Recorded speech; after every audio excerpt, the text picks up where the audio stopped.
keep my business running. Take it from Marco and millions of other businesses who've used ZipRecruiter. ZipRecruiter can help you find the needle in the haystack. See why 4 out of 5 employers who post a job on ZipRecruiter get a quality candidate within the first day. And right now, you can try ZipRecruiter for free. That's right, free at ZipRecruiter.com/radio. That's ZipRecruiter.com/RADIO. ZipRecruiter.com/radio. ZipRecruiter, the smartest way to hire.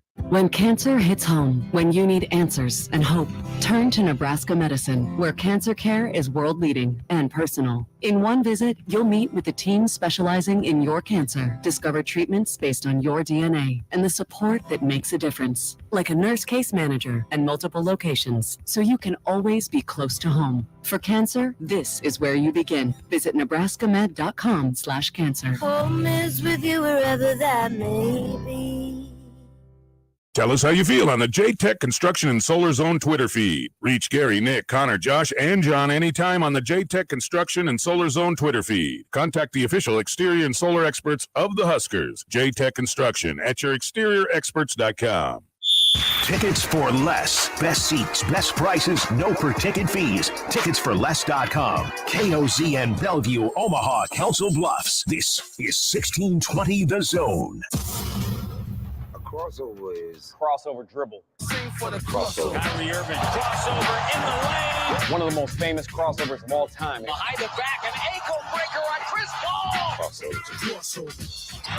Double crossover. The crossover continues to evolve.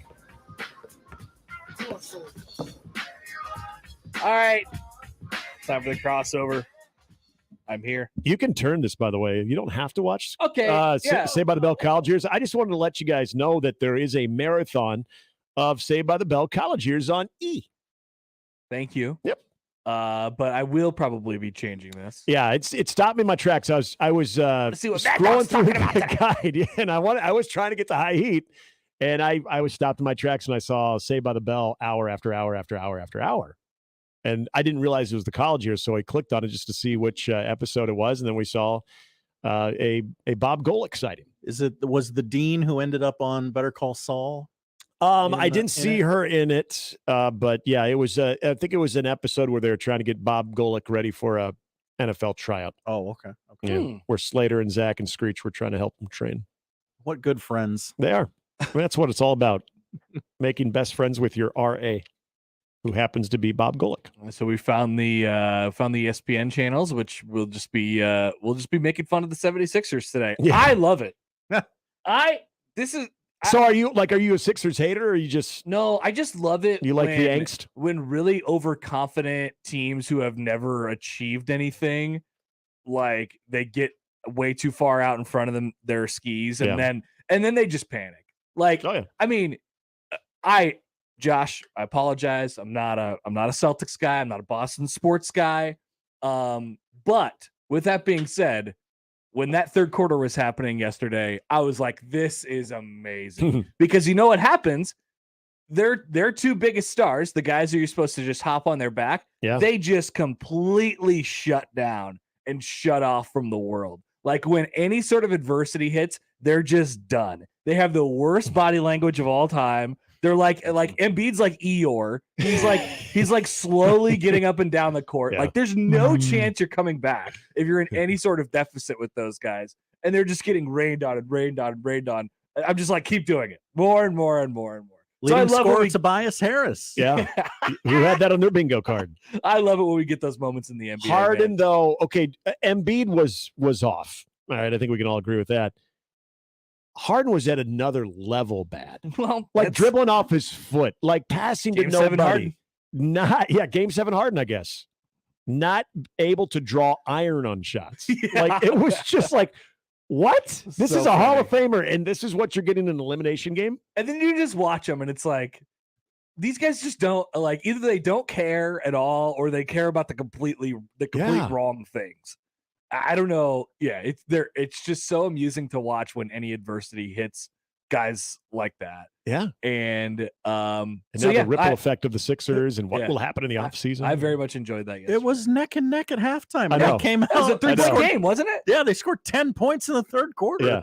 And then Tatum pretty much outscored the Sixers the rest of the way.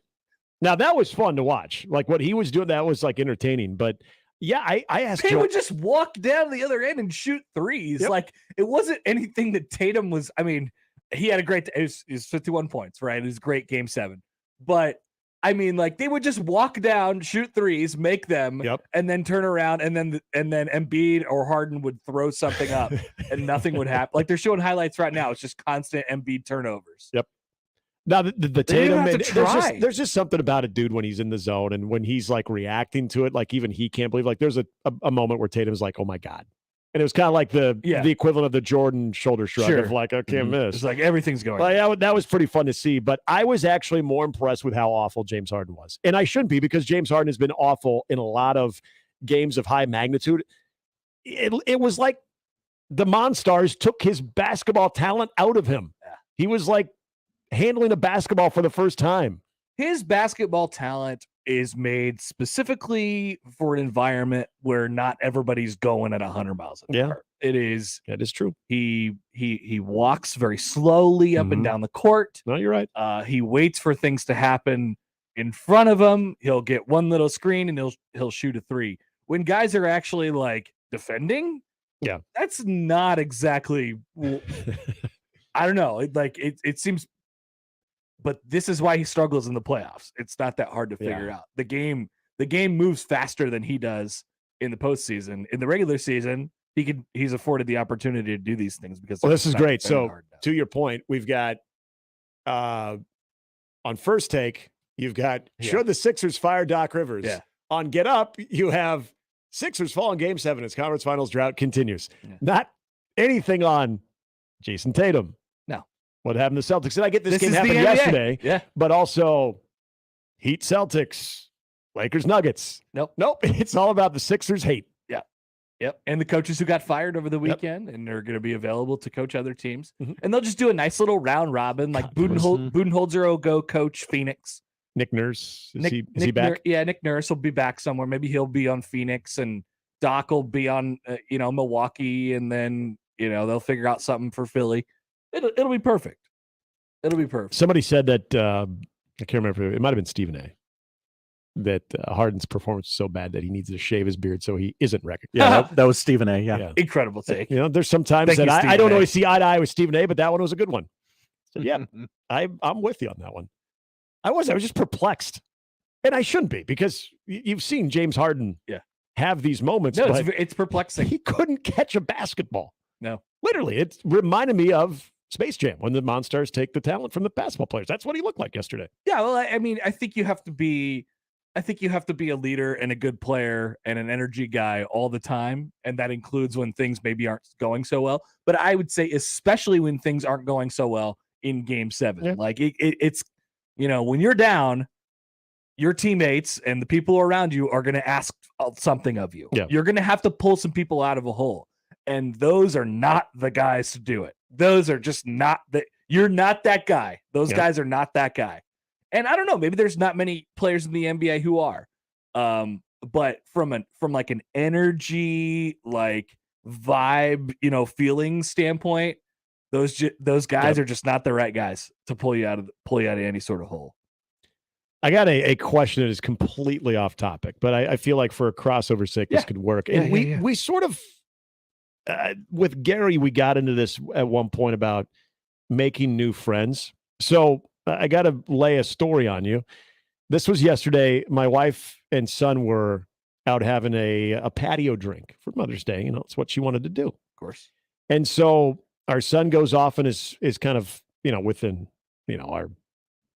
our eyesight. So it wasn't like we lost him, but he's just, kind of playing off in the little grassy area. He's got a little glove in baseball, and all of a sudden another little kid is really interested in what he's doing. So he comes over there and he's, playing with him. And then we could see like the parents that were the parents of this other kid. And we're all kind of like watching each other's kid, and we're all kind of laughing and stuff. And then the parents kind of come over. The wife comes over, or the mom comes over and starts talking to us. And she dropped the line of, "Do you guys come here often?" And I felt like, okay, that's the end to the, hey, you guys want to be friends. Yeah. And that's how it starts. Yes. Yeah. And yet, both my wife and I we totally dropped the ball. We were like, yeah, we do every now and then. And then it got really awkward of like, well, it's either that or like get out of my park. You know, yeah, I know. Right? Yeah, hey, you guys don't come here often, do you? Take your kid and get him out of here. And so we were like racking our brain, like I'm pretty sure she wanted to be friends with us, and we didn't know how to like. And the kid was like adorable, and I'm sure Reese would have had a great time, continuing that, and we can continue to have a cocktail on the patio, but we just totally dropped the ball. We didn't know how to like. Do you ask for phone numbers? Like, what do you do? And this happened not too long ago. Are you making yourself available for new friendships? So, yeah. Okay. And we joined a little golf club not too long ago, and they had like a new member mixer, and it was a lot of fun. And like we got to know some people, but again, we didn't exchange information or numbers, and because I don't know how to do that. I just feel weird asking another like adult couple like, hey, what's your phone number? We gotta hang out sometime, because what if I thought the thing was going well, but they're like, get these people out of here. You could just use the kids. You could just blame it on the kids. It looks like our kids want to be friends. Why we probably should exchange information in case they ever want to hang out again. Yeah, play dates and stuff. Are you asking for a phone number after the first hang? That's the thing. See, is that too forward? Feels a little strong. If you start running into them again, then it's like, hey, I think so. Yeah, maybe need another like bump in. Yeah, okay. Yeah, it's not the first one. So I shouldn't feel bad that we walked away from both situations without getting if it's meant to contact. be, you guys will find each other again. You love something, let it go. You got to let the birds fly away from the nest. They'll come back again. They'll be back. Yeah, that's why she asked the question. You guys come here often? But it goes back to that thing we were talking about not too long ago. Will I see you here again? It is just weird to make like new friends outside of like your comfort zone. Yeah, you don't know what people are up to. Yeah, it's just weird. Yeah, it is. Not saying those people were weird, but it's just awkward. Well, that's the thing when like your kids are making friends. Yeah. It's like I might not have chosen this person to be friends I want to be friends with you just because my kid and your kid are getting along. Yeah. We may have totally different beliefs. Like, I don't know. But yeah, I felt like I've missed out on two opportunities to maybe have some salt of the earth people in our lives. Or I could look at it in another way. Maybe people that would have been real pains in our asses. So, if you had a business card, would it be quicker? Like just see, maybe. Then you don't have to go through the whole, hey, if you want to go on a play date, let me sometime get the kids my phone out. Hey, I just called your phone, so you have it. Okay, all right, cool. Yeah, you're my phone too. Yeah, maybe. And then you can just hand them here's my info if you ever need anything. Okay, we're done. Should I see if Eric can get me some business cards just for that? I'll just be like, oh, you need some business? Well, yeah, because I'm having a tough time meeting new friends. we're trying to up our friendship game with other people. We're getting outside of our core group. Yeah. No, but if that's what you're trying to accomplish, then I don't think you miss an opportunity. But I think But I didn't know if you guys had that same. Well, and Josh, you have kids, and you're a very social person. I'm not really welcoming any adult friends at the moment. Yeah, you're not taking applications right now. We're not hiring. We're all full right now. Yeah, we're booked up. We'll keep your application on file. I definitely let my wife handle all of that, though. So my wife, she like trusts me to do that. She will. She's absolutely. like, well, you're the more social. I'm like, am I though? In certain settings, I am, but when it comes to this isn't my cup of tea. That's pretty foreign territory for everybody. Yeah. I mean, that's not a natural situation, right? We'll be on the drive home, and she'll say, you could have said something. You could have said literally anything to those other people. You're just sitting there smiling, nodding, like, feeling them out. Hey guys, and then you're like, so you're sizing them up the whole time. You'll bump into each other again. Don't worry. Yeah, probably. You'll bump into. I mean, I know we like to go this place, and I was impressed with the frequency they said they go. They're like, so you'll definitely bump into. So we probably will. I was like, wow. Well, you know where to find them. I do. You guys come here often? Yeah, right there. I'm like, wait, that's a classic like pickup line. It is. You come here often. Yeah. That's how you start the conversation. Yeah, that's all. Yeah, it's just a conversation starter. What other bar lines can be used at a park like that? At a park when there are kids involved. Well, I think the next question is like, what do you do? Yeah. So what do you guys do? What do you guys do? Well, what's your kid's name? When it went into like, oh, how old is he? Yeah. And then you go into that. And eventually the conversation becomes more about you than the kid. Yeah, that's true.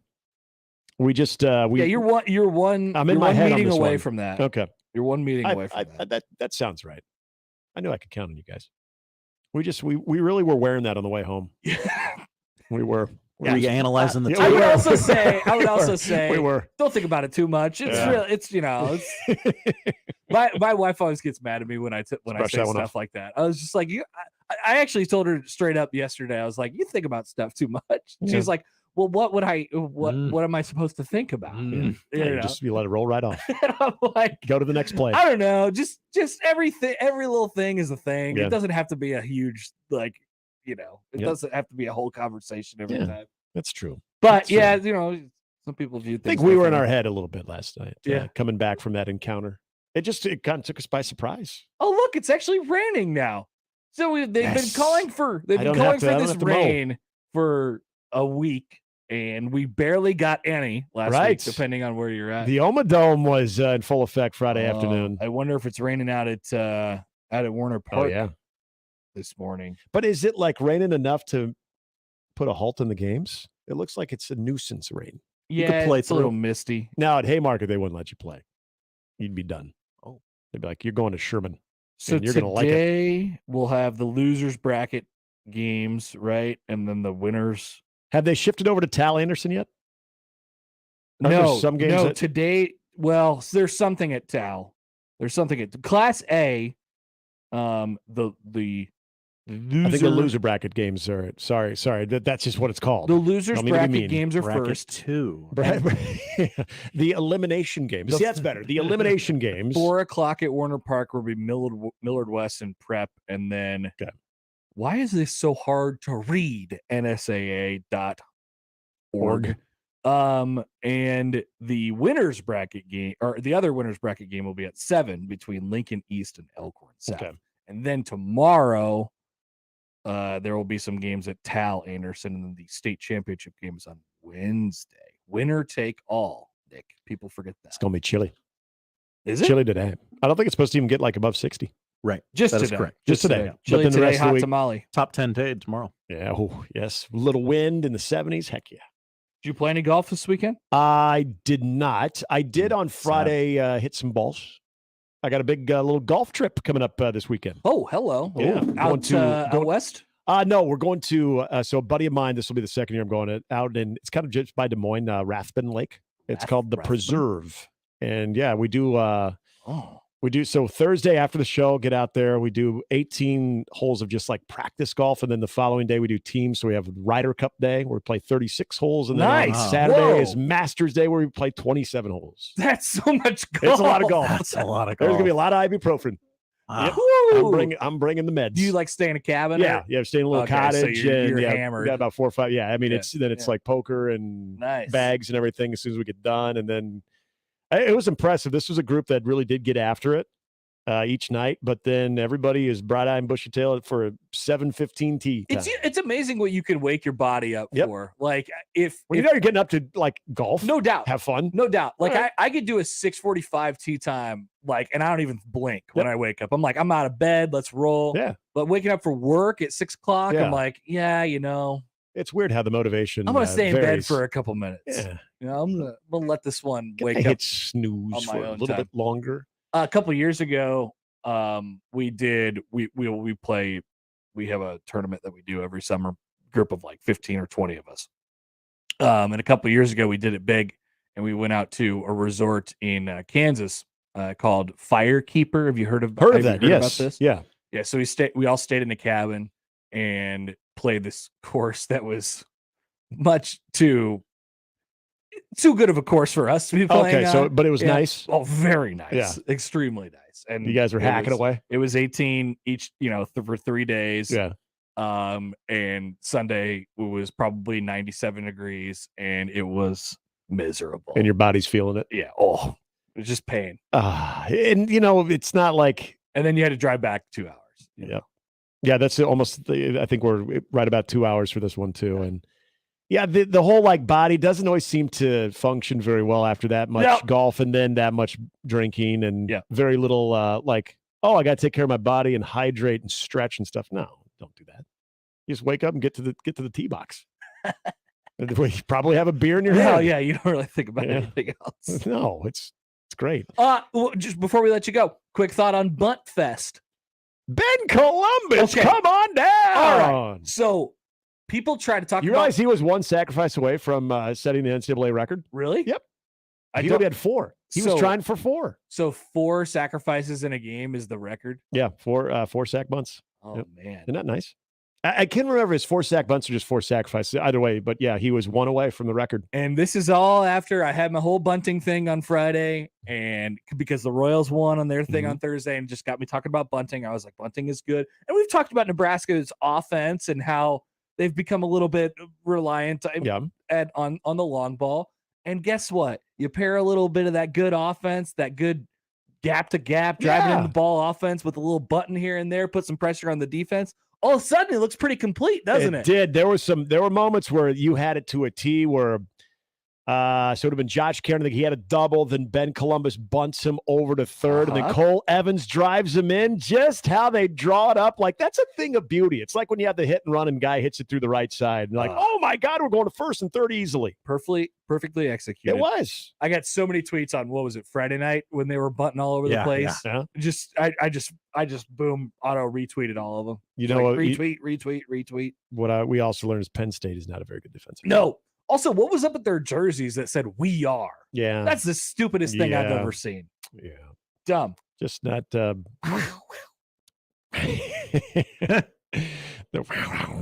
they're in the Big Ten tournament. They are, and you know what? Josh, thoughts? Yeah, you canceled them. Yeah, Still they canceled? did exactly what they were supposed to do. When their back was up against the wall, they did the bare minimum. Good job. You made the Big Ten tournament. Are you such a Nebraska baseball heel, Josh? They're still canceled. Anything you see from here on out, remember, I told you this weeks ago, fool's gold. But what if they make the NCAA tournament?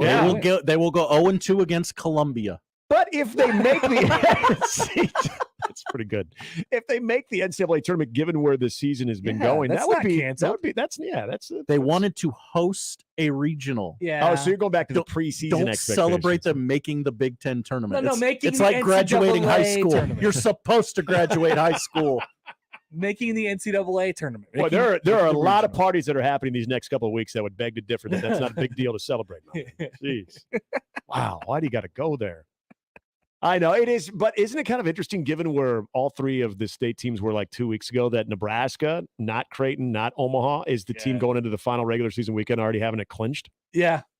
That is bizarre. I'll admit. It is bizarre. I thought Omaha was good to go. Creighton was good to go. Now it's like, they got to do a little work this weekend. And they both play tomorrow. Yeah. Is that the early? That's an early game. Yeah, now, it's right? like at 11. Yeah, are they doing a kids' day? Creighton and Omaha? Yeah. Oh, I fun. think they're doing a kids' day. Why don't we I go just out there? assumed school was done, but I forgot. Yeah, Memorial Day weekend is next weekend. So Is it at the Tal or is it at the I believe this Chuck? one is at the Chuck. Come on, let's go downtown tomorrow, Josh. Do the game from there. Why don't we do the show? Or, from I mean, there? do the show. Do the game. Whatever. We do the show from there. You can do the game too. Yeah. Odd. Do we both. were not offered that You should opportunity. do both. I know yeah, you it's could at the pull off Chuck. both. 11 a.m. We are the home for Creighton baseball, so I feel like People forget that. I feel like you could do both. You could do the show and play-by-play. Oh yeah. We're always looking for new ways to sort of like We bring are. baseball to the forefront. Like that would be a good way. What's better college baseball? Give a product where they actually had a sports talk show doing sports talk content plus play-by-play. Oh yeah, we got like a quarter baked idea rocking with the Storm Chasers right now too. That Marty and I have just talked about for like it's just a quarterback for like 10 seconds. Yeah. He was like, I just thought of this idea right now, but yeah, we're baking. So you're you know? marinating it right now? Yeah, okay. We'll end up, we'll take something out of the oven in July. So when it like when the recipe comes together, then you can kind of let us in on what you're thinking. Yeah, or? well, it's not really. It's just we're or if you say it right now, it's not going to sound exciting, so you don't want to. That's it. Okay, I got it. The start of it. Tell me later. We're just there Tell me during the later. game. Tell me later. We're there, and they're playing a day game. Yeah, I don't need to know that. That's the start of it, and then it sort of grows. And Then it stuff bakes. happens? Yeah. Okay. The bread rises. This is where some of the best ideas usually originate. So I'm not going to say I'm getting overly excited because I don't want to be let down, but I'm Don't be intrigued. let. I'm intrigued. Okay, good. That's good. That's where we want to start Yeah. things. All right, boys. All right, Nick. Well, enjoy your Monday. You as well. We will take a quick break. Start things off next.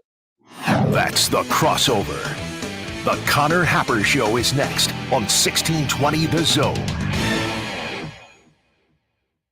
Previously on the crossover. I'm on a rent-a-pet website.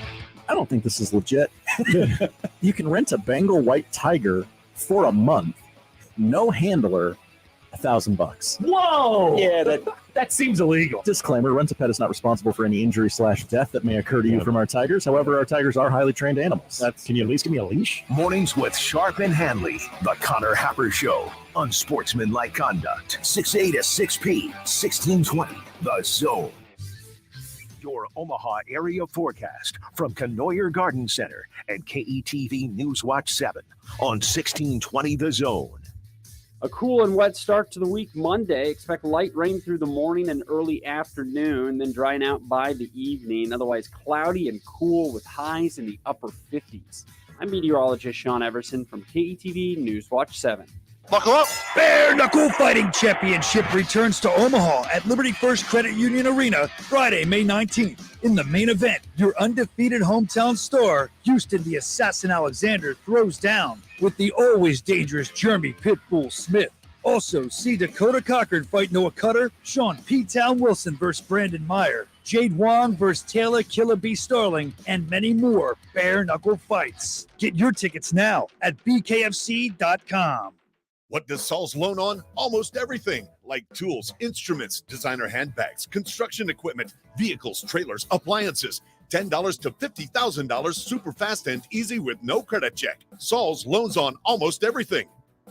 Think spring? Think Lanahaw Garden Center. We offer the most complete selection of landscape supplies and plant material for all of your projects. Lanahaw is your one-stop shop for all of your outdoor needs. Rooted in quality, unmatched value. Lanahaw Nurseries, 192nd and Center. Prescriptions require an online consultation with a healthcare provider who will determine if appropriate. Restrictions apply. See website for details and important safety information. Subscription required. Price varies based on product and subscription plan. Hey guys, did you know there's a generic form of Viagra that works just the same, but costs as low as $3 per dose? And you can get it online? Just go to 4hims.com/radio. Through Hims, you'll get a free medical consultation, discreet shipping if prescribed, a 100% online process, and trusted generic alternatives to the name brands at just $3 per dose. That's right, get generic for Viagra, the same active ingredient as brand name Viagra, but only $3 per dose. It's the same medication, still prescribed by a licensed medical provider, but with zero copay, no expensive appointments, and no awkward face-to-face conversations. To start your free online visit, you need to go to this exclusive address, 4hims.com/radio. That's 4hims.com/radio for your free online visit. FORHIMS.com/RADIO. Hi, this is Doug Nodgard with Equitable Bank. Great service never goes out of style. When the digital age dawned, many said computers would be able to handle many of the interactions that used to take a person. Boy, were they wrong. How many times have you called your bank and gotten a recording to press 1 or 2? Not at Equitable. Not only does Equitable answer your call on the first ring, it's answered by a human being. That's because Equitable Bank values its customers. Equitable Bank, we take banking personally. Member FDIC. Make the right call, fans. The Rooferees at John Higgins Weather Guard. Rooferees. It's the Connor Happer Show with Connor Happer and Josh Otson. Let's get ready to rumble. Licensing of the phrase "let's get ready to rumble" just over the last 7+ years internationally is grossed approximately close to $400 million in retail sales. Really? You guys look like, what do they look like, Jimmy? Dorks. They look like a couple of dorks. On 1620, The Zone. All right, good morning. Welcome in. Happy Monday. It is the Connor Happer Show on 1620 The Zone and on 1620thezone.com. Connor Happer, Josh Hodson with you. So we got a couple texts and stuff like that are something's going on with our stream. We're getting to the bottom of it. YouTube seems to still be rolling. We're just maybe not up on our website at 1620thezone.com, even though we still are we appear to be going up on Twitch and Twitter and everything just fine. So we're working on that. If you ever have anything that is abnormal or different, please let us know. And then we'll work it because we can't know. Yeah, we don't listen to ourselves. If you think you see something, you probably do see something. And don't assume everyone's told us. If you see something, say something. Yeah. Is that what you're saying? Great motto. Great strategy. I agree, Josh. So welcome in. Happy Monday. And always remember, if you see something, say something. Mike Schaefer will join. Sam McKewon as well. That's the lineup powered by the Rooferees at John Higgins Weather Guard. A lot to recap from the weekend, including Bunt Fest in Bunt Town and Crime Town. And all of a sudden, they turn that into a sweep. Huh. Very interesting. Josh has already made it clear that Nebraska baseball is still canceled. Still canceled, yes. Apparently, congratulations. I just wanted to gauge where your temperature was on them. Like, they seem to be still like hard canceled. You're not budging at all. What? You don't get to come back from being canceled. Morgan Wallen. Exception that proves the rule. So, okay. I just wanted to see if there was any wiggle room, any possible chance that you could and let me roll that back a little bit. Let me state the obvious here because I'm getting this too. Creighton also canceled. Okay. It's not you guys never talk bad about Creighton. Talk bad about Creighton. Creighton, you're canceled too. You haven't won a game all month. Wow. Yeah. No, they haven't. They were not very good this weekend either. And they'll play UConn this weekend, and I don't think that will be very good for them either. Will not. So tough finish. Might want to win that game tomorrow against Omaha. Yeah. All of a sudden, it takes on some added importance there. All right, so we'll recap the baseball weekend. But Josh is very, very, very settled in his stances on the local baseball teams at this point. You beat Penn State. Yep. Ooh, their jerseys. Way to overcome the odds. Andy said on the YouTube screen, Penn State has the worst City Connect jerseys. Which is funny because that might not be true. I've seen City Connect jerseys worse, but they're ones that say "we are" on the front. A little bit questionable. So we will get into the weekend. We have to recap a Dan Orlovsky tweet regarding Nebraska football recruiting. That's right. Are you just going through the tweets of Dan Orlovsky? How did this come across your eyeballs? Somebody sent it our way. Okay. We were our eye in the sky. It was Phil. Thank you, Phil. Good looking out, Phil. Phil sent in the Dan Orlovsky tweet, which was edited.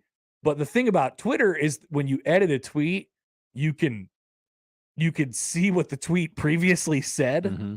So the original tweet from Dan Orlovsky said, "Hearing big things happening in Athens," all caps, side-eye emoji, side-eye emoji, side-eye emoji, "at Georgia football, most talented player at the position since Stafford." Oh. That tweet was edited. That is not the version I saw. Correct. That tweet was then edited to say, "Hearing big things happening in Athens." Side-eye emoji, side-eye emoji, side-eye emoji, "at Georgia football, fire flame." So he took out that last line. Seems like the important line. But Dan, unless you actually delete the tweet, you can't really take it back. So, yes, Dan Orlovsky has weighed in on Nebraska football recruiting. Dive into that. We will dance upon the grave of the Philadelphia 76ers. Oh, yeah, we will. Oh, it's so much fun. We did it a little bit. I will have no problem doing more of it. Brandon tweeted in. He says, "Ironic that me, Connor Happer, loves it when overconfident teams fail. Connor's listeners enjoy seeing when the overconfident Connor fails when he thinks he could do the ludicrous stuff that he claims." By the way, that's only ever happened once. I claimed that I could eat a bunch of chicken nuggets in a short amount of time. It didn't go my way. It was a one-off, and you guys were able to dance on my grave one time. It hasn't happened in any other times. I feel like we will be doing the Capri Sun one. The Capri Sun one. Summer. Yeah, we should do that. Yeah. We should do that. And I go into that with a fair amount of confidence. 10 seconds really does seem like a long time. It's the straw that gives me concern. Even though I've watched him do it several times, and I still say, I think we could do it. It's the unwrapping of the straw and the placing of the straw in the hole that gives me some concern about that. But yeah, I think there's 10 seconds. You get lucky. You give me 3 cracks at it. Maybe I'll get lucky. Mm-hmm. So yes, we will dance on the grave of the Philadelphia 76ers. We will talk about Ja Morant and his gun. This guy. And an interesting thing that has happened. Have you seen He has some supporters, Josh. Ja has some supporters in his endeavors of carrying guns. I have not seen this. Are these two people who might not normally hang out with each other? Yeah. Two kinds of people? Yeah. Yeah. It's very interesting what has happened in that conversation over the weekend. Has it taken a turn? I just, maybe a right turn. Yeah. It just, people always looking for that new slant, that new angle. They may have found one in Ja Morant over the weekend. Just like everybody's new best friend was Enes Kanter at one point in time. That's right. Yeah, I mean, just like that. I mean, exactly like that. Yes. Okay. We will get into something that Brett McMurphy said over the weekend regarding the conference, the Big Ten, the Big Ten conference, that is. And another thing on the Big Ten that our guy Scott Dochterman wrote today, potentially, I feel like we've had one of these articles probably every couple weeks since the idea came along, but maybe today is the day that the next Big Ten scheduling format is decided. Maybe. Decided, not released. Decided. Yes. I don't think it seems very, very unlikely that it is released today. Okay. But decided upon. So decided upon in terms of a format. And there are a few options out there that Dochterman laid out for us in The Athletic, and we'll dive into those as we go on throughout the show. Mike Schaefer, Sam McKewon will join once again the lineup powered by the referees, John Higgins Weather Guard. Want to have you guys get in touch with the show at Happer Show on the J-Tech Construction Zone Twitter feed, or at Connor Happer there as well. You can hit us up on the text line 402-951-1620. You can email the Equitable Bank Old Man Doug inbox at Connor@1620thezone.com. All right, 76ers grave dancing time. As we discussed at the beginning of the crossover there. I love the idea of the overconfident superstar, saying that he's arrived, and things like this. And like the Sixers official Twitter account in December saying this season is different. Yeah. And I even, the beauty of it is you got the MVP on your team. That guy just won the MVP. And it did not seem as if you could bother him to do much of anything on yesterday afternoon. I mean, really. As I said before, like, that's supposed to be the guy, because things are definitely going to get hard in a Game 7 situation. No pun intended, hard in. Things are going to get a little bit difficult in a Game 7 situation. You know it. You're on the road. It's going to be a difficult place to go in and win. You have a good first half. It's a 3-point game at half. And when you get down, because it's not the end of the world in the NBA when you suffer a 10-0 run against you or a 12-2 run against you or anything like that. No, it's not the end of the world. But that's supposed to be the guy to do what he does best, right? What is it? Is it go get a bucket? Is it pull your team out of this, mental funk that they're in? Usually it's just go get a bucket for you, right? And we spend the entire third quarter with James Harden and Joel Embiid just deferring to each other, waiting for somebody else to make the play. We've seen this a lot in Game 7s, and that's when you sort of know it's not just with these two guys. But there's always this we're down and we need I'm going to defer. And it ends up in a bunch of turnovers. And meanwhile, on the other end, they're just not defending, and Jason Tatum's making everything he sees. And I mean, so I understand the people afterwards who want to say, really? Like, this guy? This is your MVP? Because he did not act and play like an MVP should play at all. Now, you can't take away the MVP. It's a regular season award, Connor. It's a regular season award. Can't take away the MVP. But that is not how an MVP should behave.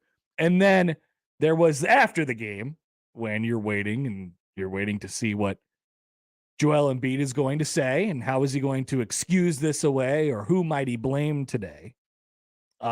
He accepted some of the responsibility, but this was the quote that you may have heard in a sort of viral way, and it was about as predictable as it comes for Mr. Joel Embiid. I'll read you his stats and what his teammates did as well afterwards, but here is the league's MVP on how this could have happened in Game 7. We got the chance to win, but it's going to take more than us. We all got to look at ourselves. I got to be better, and I will be better. That's what I'm focused on. All of us, we got to come back and find ways to just keep improving and help the team. You can't win alone. I can't win alone. Me and James, we just can't win alone. That's why basketball is played 5-on-5. So, we just need everybody to just, try to keep finding ways to get better, and we'll be fine. Yeah. Okay. Thank you, Joel.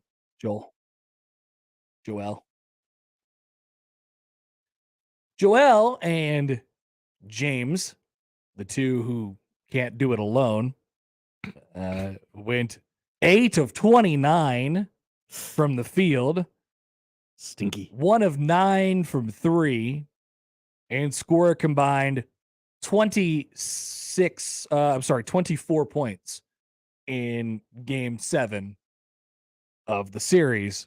Their teammates, just in the starting 5, PJ Tucker was 4 of 7, had a great first half, made 3 threes.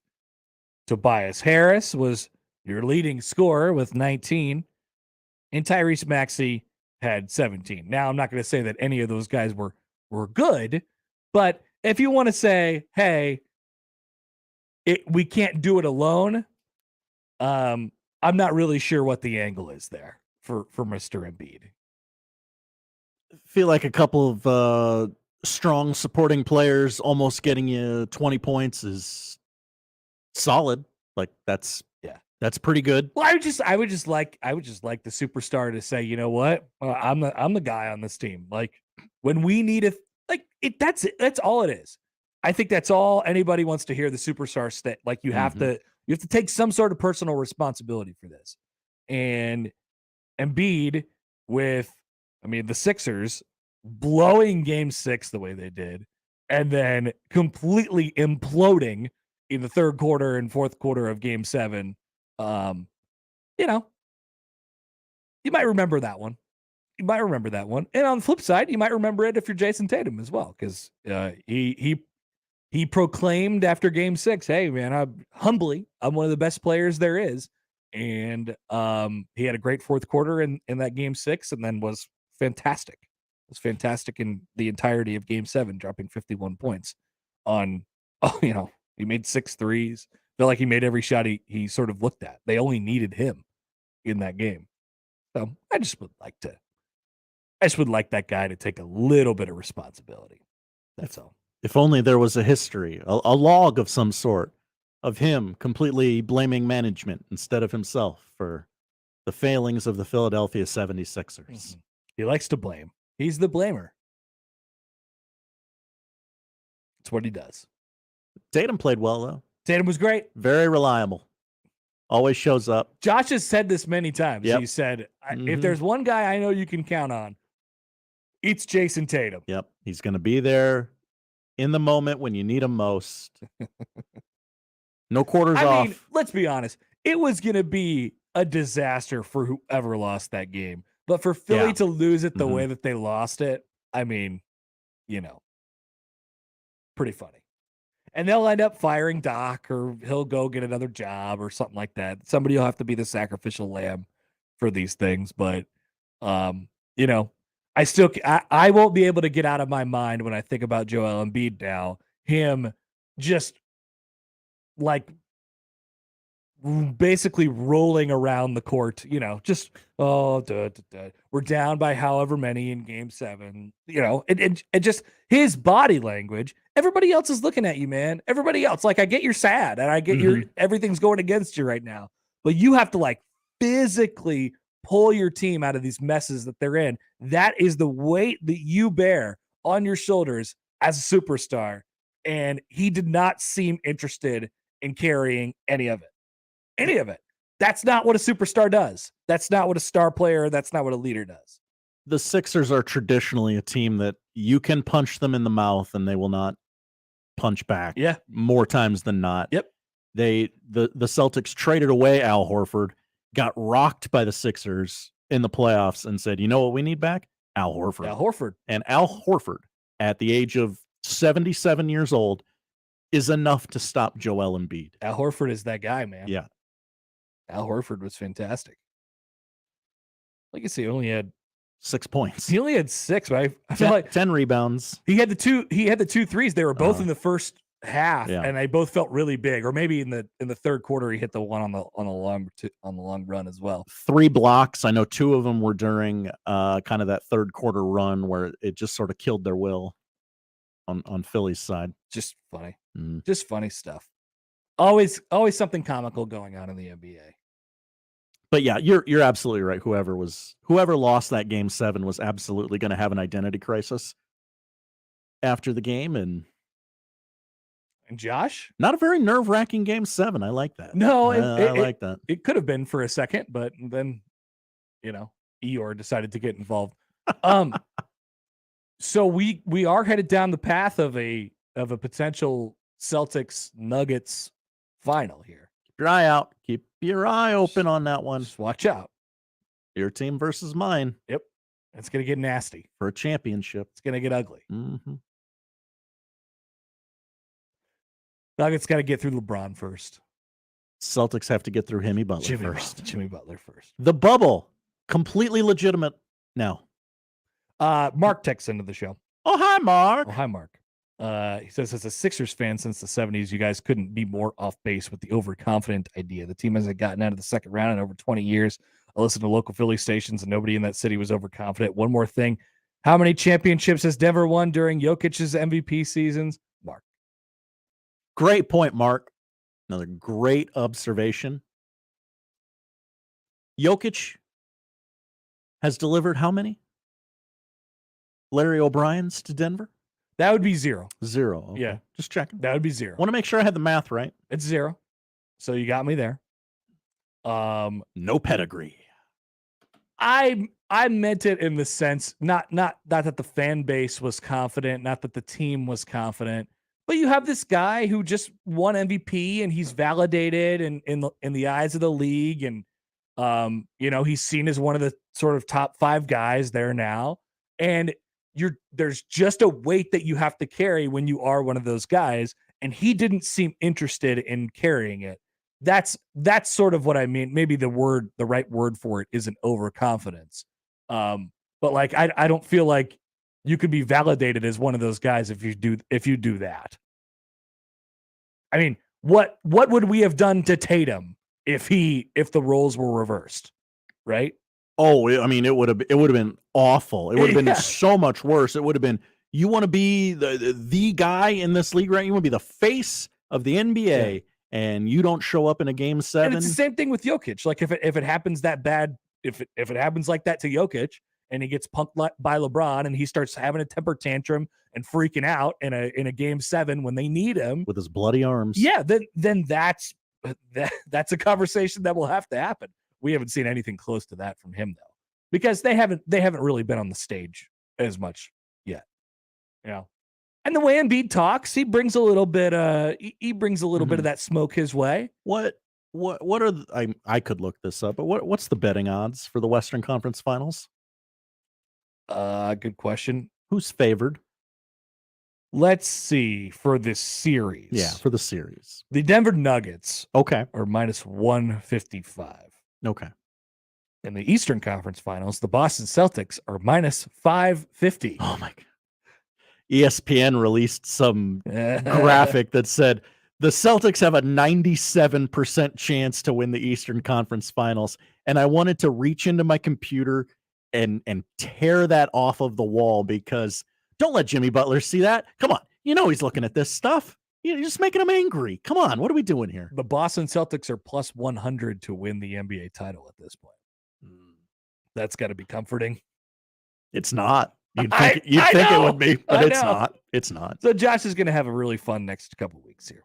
Celtics went 7 with the Atlanta Hawks, or was it 6? It was too many. It was 6. Felt like 7. Yeah. It's not what you want. Not what you want to do. No. All right. So welcome in on a Monday. We have more to talk about than just NBA. We can check in on the roller coaster that is the Dylan Raiola recruitment. Mike Schaefer will also join at the bottom of the hour. Still plenty to come on a Monday edition of the Connor Happer Show on 1620 The Zone. Now live on Twitch, YouTube, and 1620thezone.com. If you're hiring, it can feel like you're trying to find a needle in a haystack. You can hope the right person comes along, or you can just use ZipRecruiter. And now you can try it for free at ZipRecruiter.com/radio. In fact, ZipRecruiter has helped a lot of business owners find their needle in a haystack, like Marco, president of operations at Telly Tires and Auto Centers. Because Telly Tires has grown a lot in the last few years, Marco needed to hire everyone from a receptionist to a store manager to a head mechanic. ZipRecruiter helps me find all the right people, even the most difficult jobs to fill. ZipRecruiter helps me keep my business running. Take it from Marco and millions of other businesses who've used ZipRecruiter. ZipRecruiter can help you find the needle in the haystack. See why 4 out of 5 employers who post a job on ZipRecruiter get a quality candidate within the first day. And right now, you can try ZipRecruiter for free. That's right, free at ZipRecruiter.com/radio. That's ZipRecruiter.com/RADIO. ZipRecruiter.com/radio. ZipRecruiter, the smartest way to hire.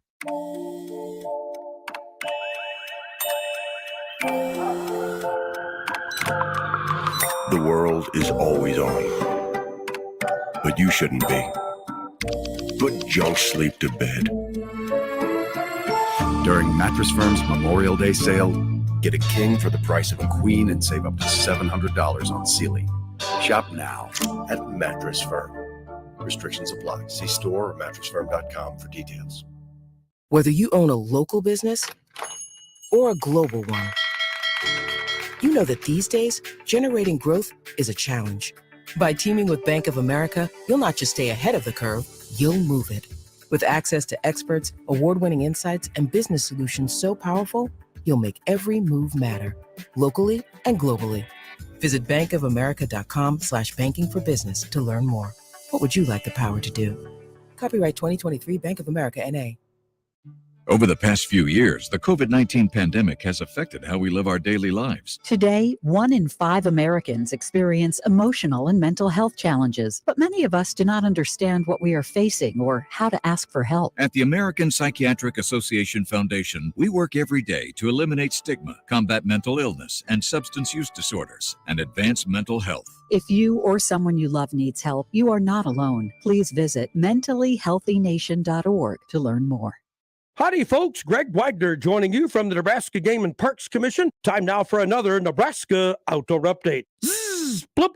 Did you know there's some fun open water fishing to be had this time of year? There is. In our cold water, northern and western Nebraska trout streams, wonderful spring-fed waters, support mainly rainbow and brown trout, and you could even work on your Trout Slam Challenge in those. Get more details at outdoornebraska.org. That's outdoornebraska.org. Turning to the state parks, there's nature to experience. The playgrounds, campgrounds, and trails are all open. And be sure to check out the naturalist programs at state parks as well. For spring wild turkey hunting this year here in Nebraska, hunters, take note, there are some major changes because of lower bird numbers. See us at the Game and Parks Commission for more information. That'll wrap it up for now. I'm Greg Wagner with the Nebraska Game and Parks Commission. Tired of having a website that doesn't reflect the quality of your brand? At JM Online, we specialize in custom websites for unique business needs. Your website should be more than just a digital billboard. It should be a powerful tool that grows your business. Awarded Omaha's best web developers in 2023, we're dedicated to local business success. So if you're ready to take your website to the next level, go to jmonline.com and request a call. Tickets for less. Best seats, best prices, no per-ticket fees. Ticketsforless.com. KOZN Bellevue, Omaha, Council Bluffs. This is 1620 The Zone. Let's get back to the Connor Happer Show on 1620 The Zone. Here comes the clown.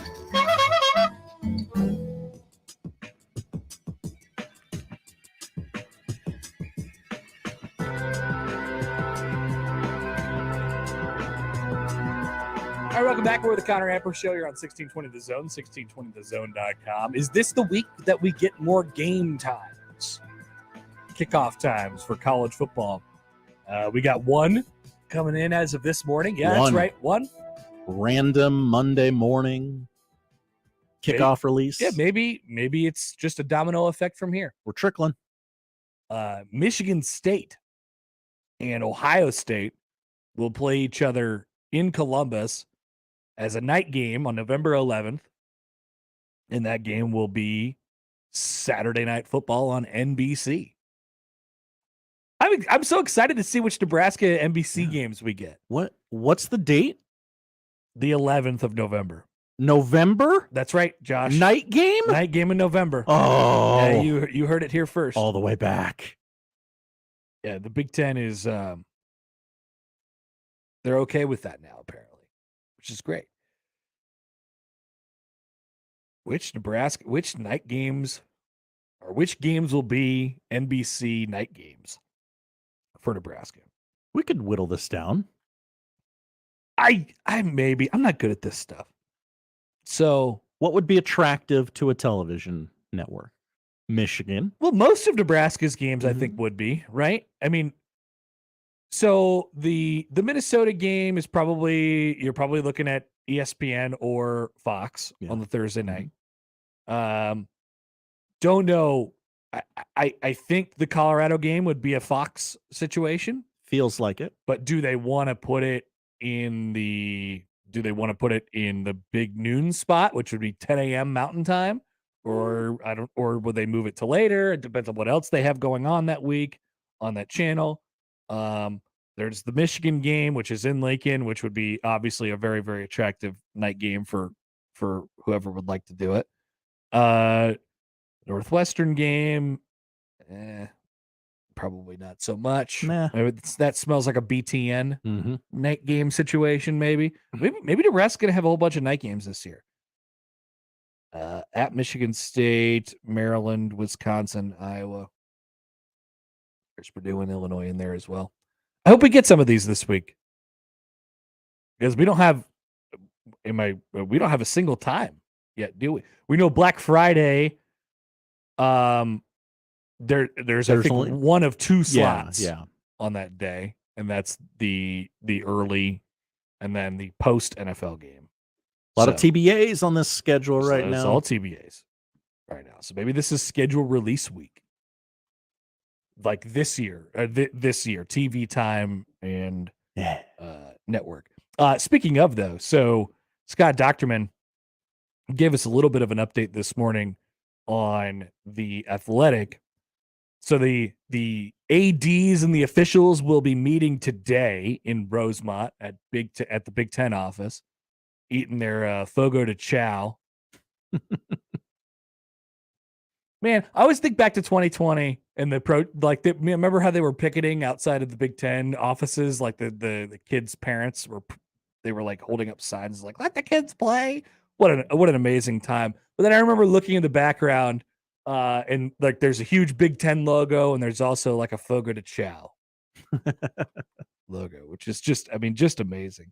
What a conference that we have here. So they're meeting today, and they'll be discussing on the docket will be what will 24 and beyond look like? What will the setup be when USC and UCLA join the league in 2024? And as Docterman writes, here are your three options. I think this seems pretty solid. He didn't write it as like this is cement the only possibilities, but it certainly does seem that way as sort of laid out before us. So there's three scheduling models that they're looking at. Option A, we'll call it, is called the Protect 3, which means you get 3 permanent protected matchups, with games against 6 of the remaining 12 Big Ten opponents one year, and then the other 6 in the other year. Every 4 years, each team would play 3 teams 4 times and the remaining 12 teams twice. So, sorry if I just threw a whole bunch of numbers at you, but basically you get 3 protected rivals every year. Nebraska would get, for example, Iowa, Wisconsin, and Minnesota, or Iowa, Minnesota, and UCLA. Those are some ideas that have been thrown out there before. Then there is the Protect 2 model, which is similar. 2 permanent matchups protected, played 4 times over 4 years. Over the course of 4 years, each Big Ten team would play the remaining league opponents at least twice, and 2 of those teams 3 times. So you get to Protect 2, you switch through the rest of the schedule. And then there's another option, which I'm a little bit more intrigued in, and not that I like it more, but just to see which way they would go with this. The Flex Protect model, a hybrid model in which the Big Ten, which each Big Ten team has 1, 2, or 3 protected opponents. This format allows schedule makers the most flexibility in terms of competitive balance, home and away rotations, and the specific challenges around West Coast travel for teams playing USC and UCLA.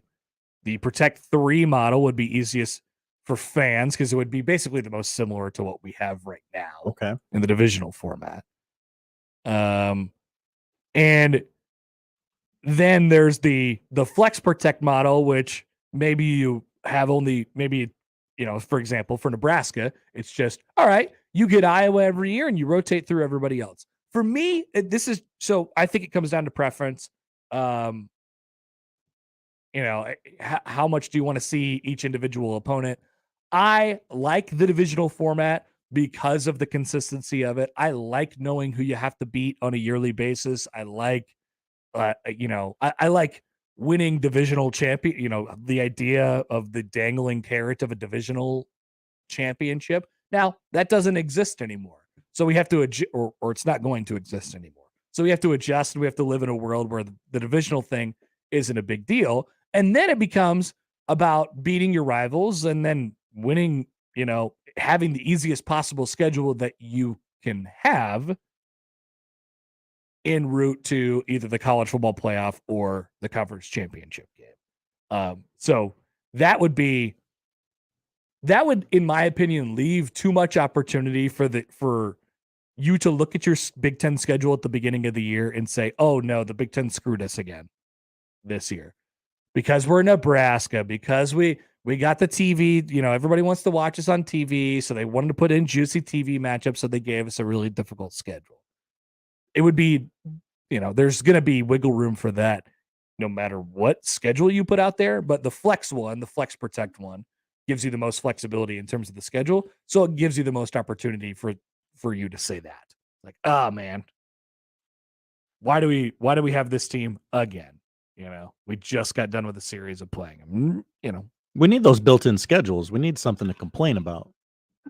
Just in case the team doesn't produce on the field. Got to have those backups in place. So then there was this on the Big Ten over the weekend, and Brett McMurphy, who has been on the show before, he went on a podcast, which it's always on a podcast. It wasn't a car podcast this time though, Josh. It's just a regular old podcast. And he was sort of asked about the status of some of these Pac-12 teams, and he wasn't asked about Oregon and Washington in particular, but he said, hey, look, I think the most likely scenario, the most likely 2 teams to flee from the Pac-12 at the moment are Colorado and Arizona State to the Big 12. And maybe that happens, maybe it doesn't. Okay. And then he went on to say, okay, so let's envision a world where that happens. The Pac-12 is sort of looking around. Its teams are looking around again. The Pac-12 sort of scrambling. That may give the green light to the Big Ten to come in and loot and pillage and grab Oregon and Washington. And he went as far as to say that Oregon and Washington have already been cleared and vetted to join the Big Ten. Whoa. For whenever the conference wants to make a move. But the thing that the Big Ten doesn't want to do is give off the vibe that they are a conference murderer. They don't want any blood on their hands. I get that. I do too. That's because as I've very noble of you, I guess. It is, but as I've said all along, Josh, like I also think it can be as simple as the Big Ten doesn't need it right now. Like, and they know it's going to happen anyway. So wait for Mr. Yormark, big idea Yormark to go in and just grab whoever he wants from the Pac-12 because and then it's a really good situation because Oregon and Washington are not leaving the Pac-12 for the Big 12. They're only leaving the Pac-12 for the Big 10. Yeah. And the only time that can happen is if the rest of the conference explodes. And then the Big Ten, it's perfect for the Big Ten. Swoops in and looks there. They get to save Oregon and Washington instead of take Oregon and Washington. Correct. They are the lifeboat in this scenario. And here's the other thing that they could do. And I'd be curious. It's summer. When is their movement on this? I don't know. These things could happen very, very fast. Probably at some point on a Thursday when Brunch joins the show. That's when I would bet on it happening. Just mark your calendars for Thursdays this summer. But what would be the setup? Because I think, the status quo from the current Big Ten's chancellors and presidents and athletic directors has been, okay, I wouldn't mind having Oregon and Washington in the conference. I wouldn't mind adding more teams to this thing. But what does it do to my slice of the pie? Does it make my slice of the pie bigger? Do Oregon and Washington add value to where everybody else is getting more? Or does it only make sense from a geographical position and we are willing to sacrifice some of my piece of the pie to make life a little bit easier on USC and UCLA? No. That is not the line from the Big Ten commissioners and chancellors, or Big Ten executives, I should say, at this point. That is not what you're hearing. What you're hearing is, does this increase my slice of the pie? And does Oregon and Washington joining the conference increase Nebraska, Iowa, Wisconsin, whatever, their slice of the pie? I don't think so. UCLA and USC, it does. Oregon and Washington, it doesn't. So could the Big Ten, picturing a scenario where the Pac-12 is crumbling, the ruins, the debris is everywhere, the Pac-12 is crumbling, Arizona State and Colorado have left, and everybody else is looking for a lifeboat somewhere, and Oregon and Washington say, look, this needs to happen right now. It needs to happen so badly that we will join your conference for a discounted, we will take less of a payout in the first couple of years. We will take the same discount that Nebraska had to take when they joined the conference. And I think Rutgers and Maryland had to take too, but the USC and UCLA don't have to because they brought value to the league. And I think that is the ideal scenario for new Mr. Petiti, right? If they, because he could just sit back. They could just sit back and wait because the chancellors and presidents, the current chancellors and presidents of the Big Ten don't need to do it. They don't feel any need to. So all the stuff that happens around you could just happen around you. And then if it finally comes to a world where the Pac-12 is exploding and breaking up piece by piece, Oregon and Washington get really desperate and they say, we would like to join your conference and we would like to do it so badly. We need such a lifeboat that we will do anything to get on this lifeboat. And that means we'll take a discounted rate over the next 2 years. Yeah. And it makes sense for the current members of the Big Ten because their piece of the pie doesn't get diminished. I think that's what we're waiting for. Point. So it makes so much sense. It's so diabolical. If you are a person who's like, yes, I love the idea of expansion. I love the idea of Oregon and Washington in the league, but you still, I don't know why you would care so much about this part, but you want it to happen and you want it so, the other members of the Big Ten don't see their slice of the pie diminished. That's what you're rooting for. Now, do I care if Nebraska's slice of the pie gets slightly diminished and Oregon and Washington join the league? I don't care enough to have it move the needle one way or the other. And I think that's sort of the standard from the entire league right now. Like, as a fan, Josh, do you want to see Oregon and Washington in the Big Ten, or does it really, really matter to you? I would say it doesn't really matter. If I can get him, great. Yes. Don't need him. But and that's the line. Dana Altman and Lincoln. Sure. I mean, Bronny will already be here, right? Wait, no, that'll be the next year. Sad. He's probably going to go to the NBA first. Ross emails in. Hi, Ross. On the Equitable Bank inbox on Oregon and UW. So they're coming in at reduced payouts to start. They don't have any other choice. That's certainly what it seems like. Certainly what it seems like.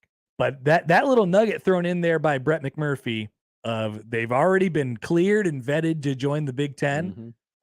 Really interesting. So basically the Big Ten is just sitting around waiting for the Pac-12 to go bye-bye at this point.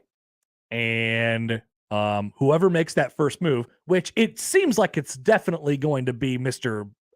Big Idea Guy. Yeah. Right? Which, by the way, that's Brett Yormark's new name, Mr. Big Idea Guy. He's the one who wants to put Big 12 basketball at Rucker Park, and he wants to put what was the thing they did last week? Big 12 games in Mexico. Yeah, Mexico. Yeah. Mr. Big Idea Man. Yeah. They're gonna go and try and steal a couple teams and piss off the Pac-12 because that's they're disruptors, right? Like the Kendall Roy. So edgy. Can I get a cloud? Yeah, they're the disruptors. So once that happens, everybody in the Pac-12 is going to start panicking. Oregon and Washington are going to say, please, let me in. It's time now. Knock, knock, knock. It's raining out here. I'm very cold.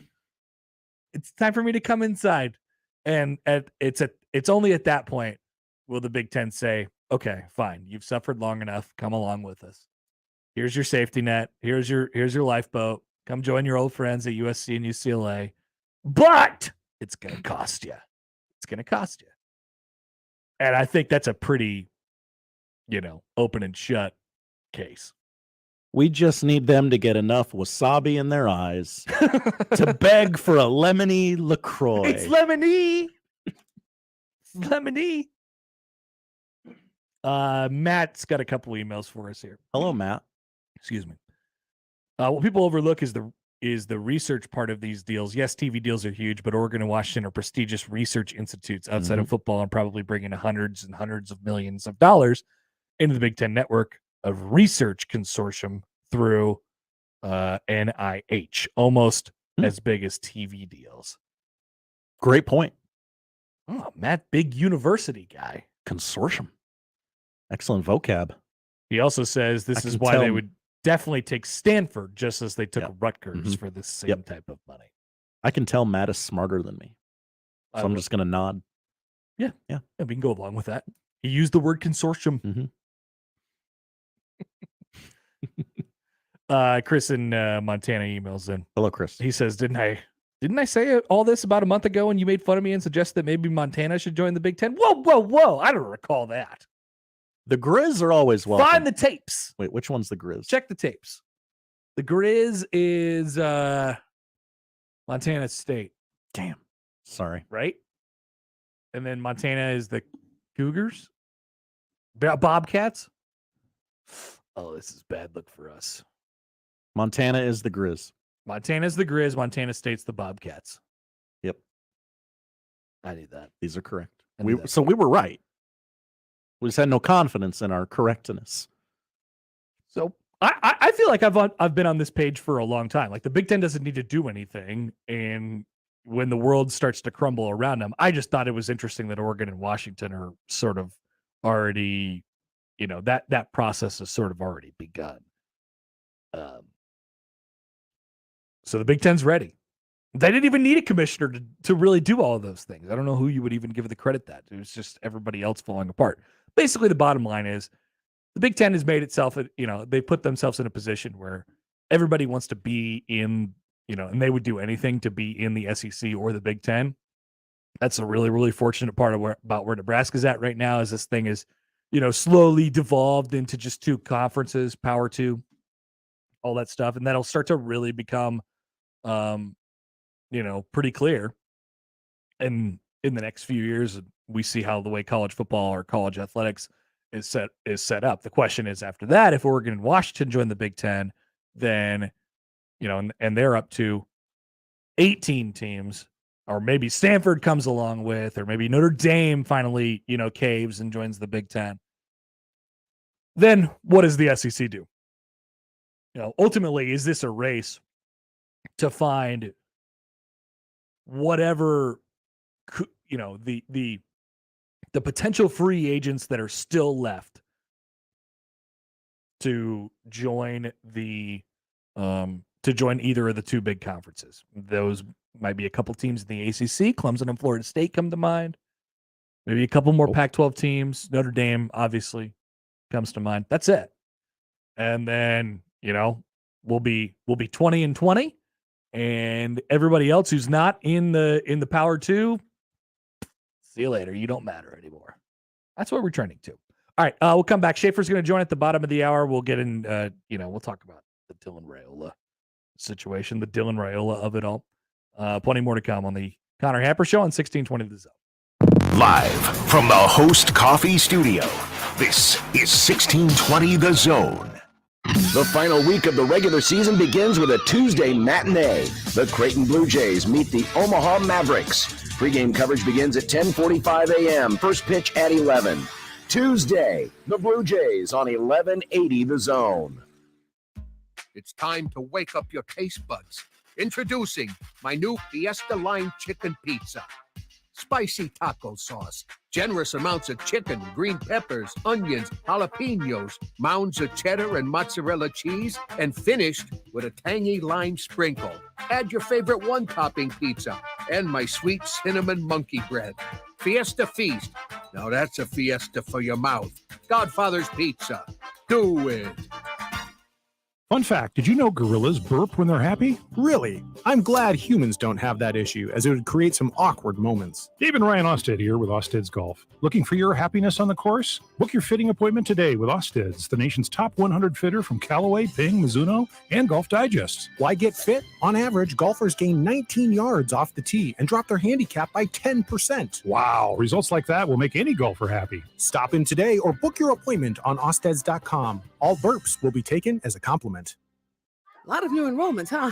Braylon, Brayden. Monique's daycare is crawling with new arrivals. Hey, sweetie, are you hungry? She needs more early childhood educators. Did your sock slip off again? And a nap. Hey there, little guy. Okay. Shh. Whoa. Indeed can help her hire great people fast. I need Indeed. Indeed you do. We instantly connect you with quality candidates whose resumes on Indeed match your job description. Visit Indeed.com/credit and get $75 towards your first sponsored job. Terms and conditions apply. COVID-19 has cast a spotlight on the stark inequalities that drive poverty. The poorest communities in the U.S. and around the world are suffering the most. Oxfam believes we can put systems in place to protect health and livelihoods in the future if we work together with dignity and compassion. Learn how you can help offer safety to the most vulnerable and fight for a more resilient future at oxfamamerica.org. Sponsored by Oxfam America. All new spring deals are here at Lowe's. Get top deals on everything you need to freshen up your yard, like the Cobalt 24-volt string trimmer and leaf blower combo kit, only at Lowe's. Was $199, now just $149. Plus, get your lawn in shape with up to $15 off select Scott's Easy Seed Lawn Repair Mixes. Lowe's knows spring. Lowe's knows home improvement. Offers valid through 5/17. Selection varies by location. While supplies last. Scott's offer excludes Alaska and Hawaii. This is an important notice to consumers facing $10,000 or more in credit card debt, medical bills, or other unsecured debt. You may not be required to pay it all back because there are special programs now in effect that will significantly reduce the amount you will owe if you qualify. This is not bankruptcy or a debt consolidation loan. These programs, which the credit card companies like to keep secret, exist to aid American consumers struggling with overwhelming credit card debt by offering tremendous savings and real debt relief. Accredited Debt Relief has established a special hotline for you to call and learn what savings you qualify for. They've helped qualify consumers with over $1 billion in debt and are A+ rated with the Better Business Bureau. So don't wait. Get the relief you need during these hard economic times. For this free information, call the Accredited Debt Relief Hotline now. Call 800-912-4411. 800-912-4411. That's 800-912-4411.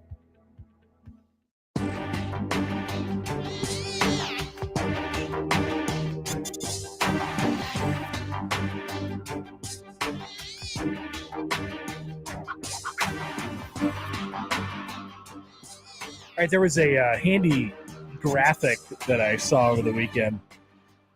Love a good graphic. Yeah, social media has been very good at making graphics, infographics.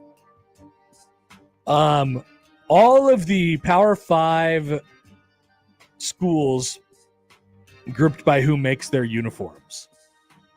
So Notre Dame is getting out of their Under Armour deal. So they'll be. Oh, they are. That's okay. There will be good for them. Just a few Under Armour schools left. Those will be Wisconsin, Northwestern, Maryland in the Big Ten. Then we have like Texas Tech and South Carolina and Utah and Boston College and Auburn and Cincinnati.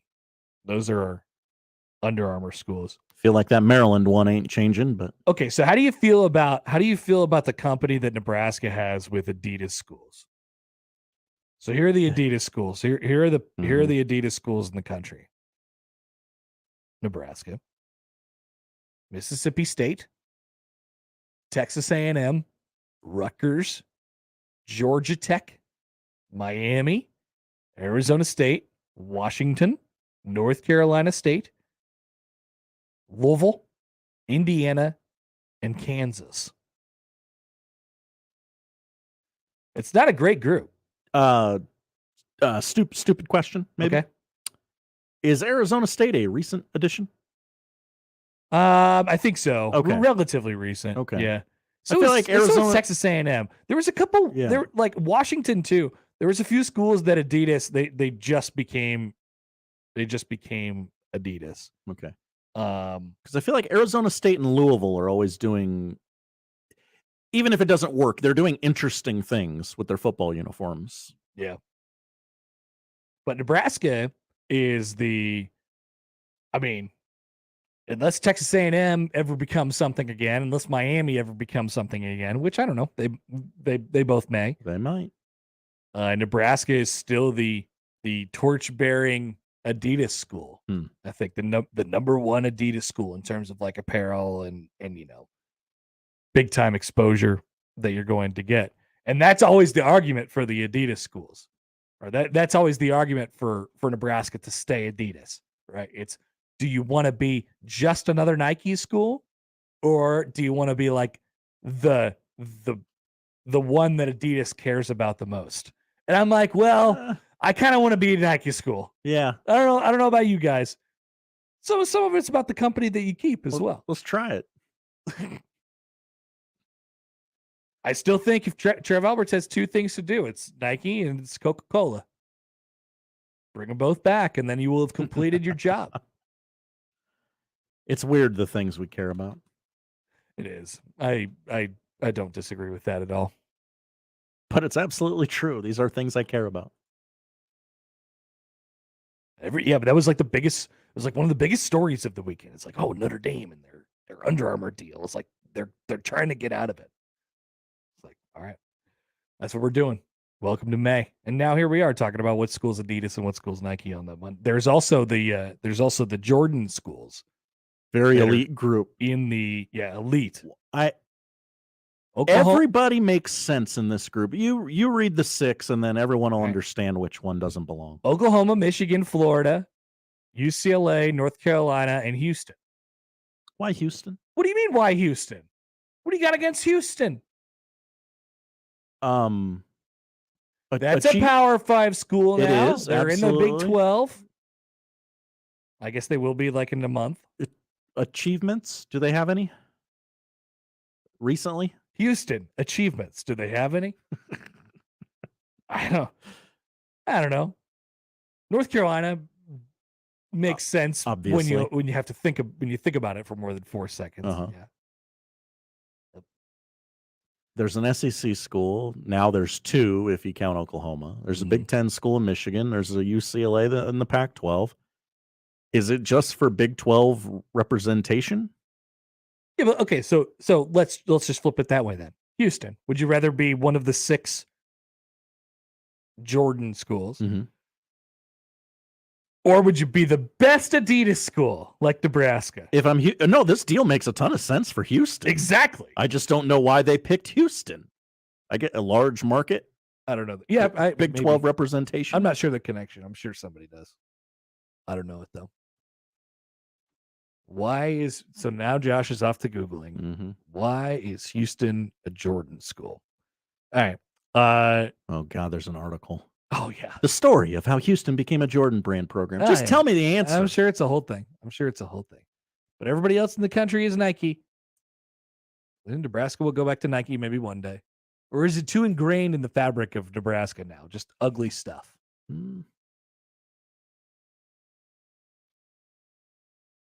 mean, Kelvin Sampson is the reason? No, Calvin Sampson did this. Okay. He's done a lot of things then. All right, Mike Schaefer is our guest. He will join us next. We'll get an update on the Riola coaster. Also, should we click on this link is back? Yes! Yeah, we got a set of a few of them to throw Schaefer's way. We'll do so next on the Connor Happer Show on 1620 The Zone. Previously on Unsportsmanlike Conduct. They are the last people that want to have their industry be affected by people manipulating outcomes to take money from them. They want this to be on the up and up, which is why you have U.S. Integrity and you have other organizations that are out there to look over this, to see anything that's suspicious, red flag it, pop, and make something happen. Unsportsmanlike Conduct with John Bishop and Josh Peterson. Weekdays 2 to 6 on 1620 The Zone. Your Omaha area forecast from Canoyer Garden Center and KETV Newswatch 7 on 1620 The Zone.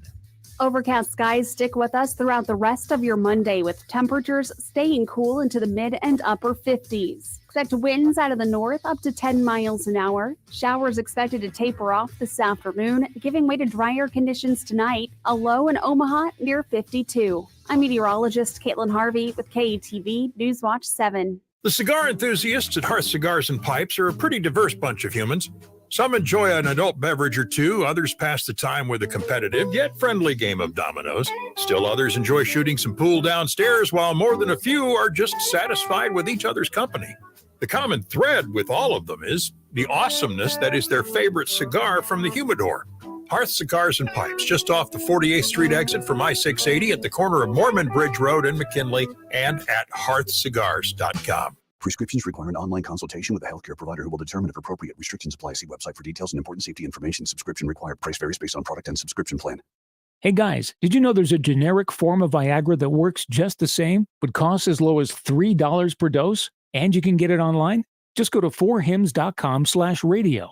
Through Hims, you'll get a free medical consultation, discreet shipping if prescribed, a 100% online process, and trusted generic alternatives to the name brands at just $3 per dose. That's right, get generic for Viagra, the same active ingredient as brand name Viagra, but only $3 per dose. It's the same medication, still prescribed by a licensed medical provider, but with zero copay, no expensive appointments, and no awkward face-to-face conversations. To start your free online visit, you need to go to this exclusive address, 4hims.com/radio. That's 4hims.com/radio for your free online visit. FORHIMS.com/RADIO. The Zone Inbox is brought to you by Equitable Bank. We take banking personally. Email me, Connor Happer, with the Connor Happer Show at Connor, CONNOR, at 1620thezone.com. Send me your love, your hate, and maybe a few hot takes. The Zone Inbox, presented by Equitable Bank. Think spring? Think Lanahaw Garden Center. We offer the most complete selection of landscape supplies and plant material for all of your projects. Lanahaw is your one-stop shop for all of your outdoor needs. Rooted in quality, unmatched value. Lanahaw Nurseries, 192nd and Center. Heart failure, carpal tunnel syndrome, shortness of breath, stomach issues, lower back pain. How does it all add up? If you have heart failure and any of those seemingly unrelated symptoms sound familiar, it's time to talk with your cardiologist and get the full picture. They may add up to transthyretin amyloid cardiomyopathy. ATTRCM is a rare and underdiagnosed disease. Recognize the signs and discuss them with your doctor soon. Learn more at connectwithyourheart.com. That's connectwithyourheart.com. Sponsored by Pfizer. Businesses of Omaha, settling for a website that looks like it's stuck in the early 2000s? Then it's time to level up with JM Online. Our local team builds custom websites that solve unique business needs. We're not your typical web design company. We're your partners in online success. Ready to take your website to the next level? Go to jmonline.com and request an initial call.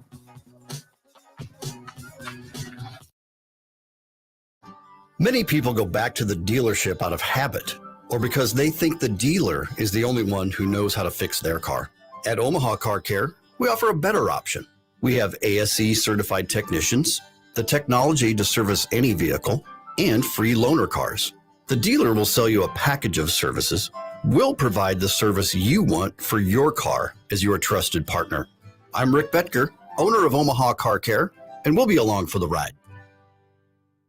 If you're hiring, it can feel like you're trying to find a needle in a haystack. You can hope the right person comes along, or you can just use ZipRecruiter. And now you can try it for free at ziprecruiter.com/radio. In fact, ZipRecruiter has helped a lot of business owners find their needle in a haystack, like Marco, president of operations at Telly Tires and Auto Centers. Because Telly Tires has grown a lot in the last few years, Marco needed to hire everyone from a receptionist to a store manager to a head mechanic.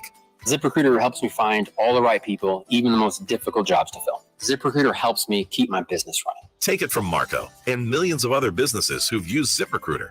ZipRecruiter can help you find the needle in the haystack. See why 4 out of 5 employers who post a job on ZipRecruiter get a quality candidate within the first day. And right now, you can try ZipRecruiter for free. That's right, free at ZipRecruiter.com/radio. That's ZipRecruiter.com/RADIO. ZipRecruiter.com/radio. ZipRecruiter, the smartest way to hire. Attention sales professionals.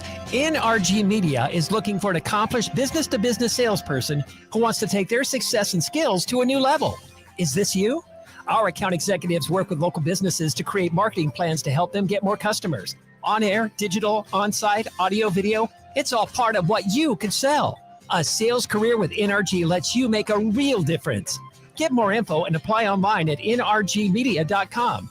NRG Media is an equal opportunity employer.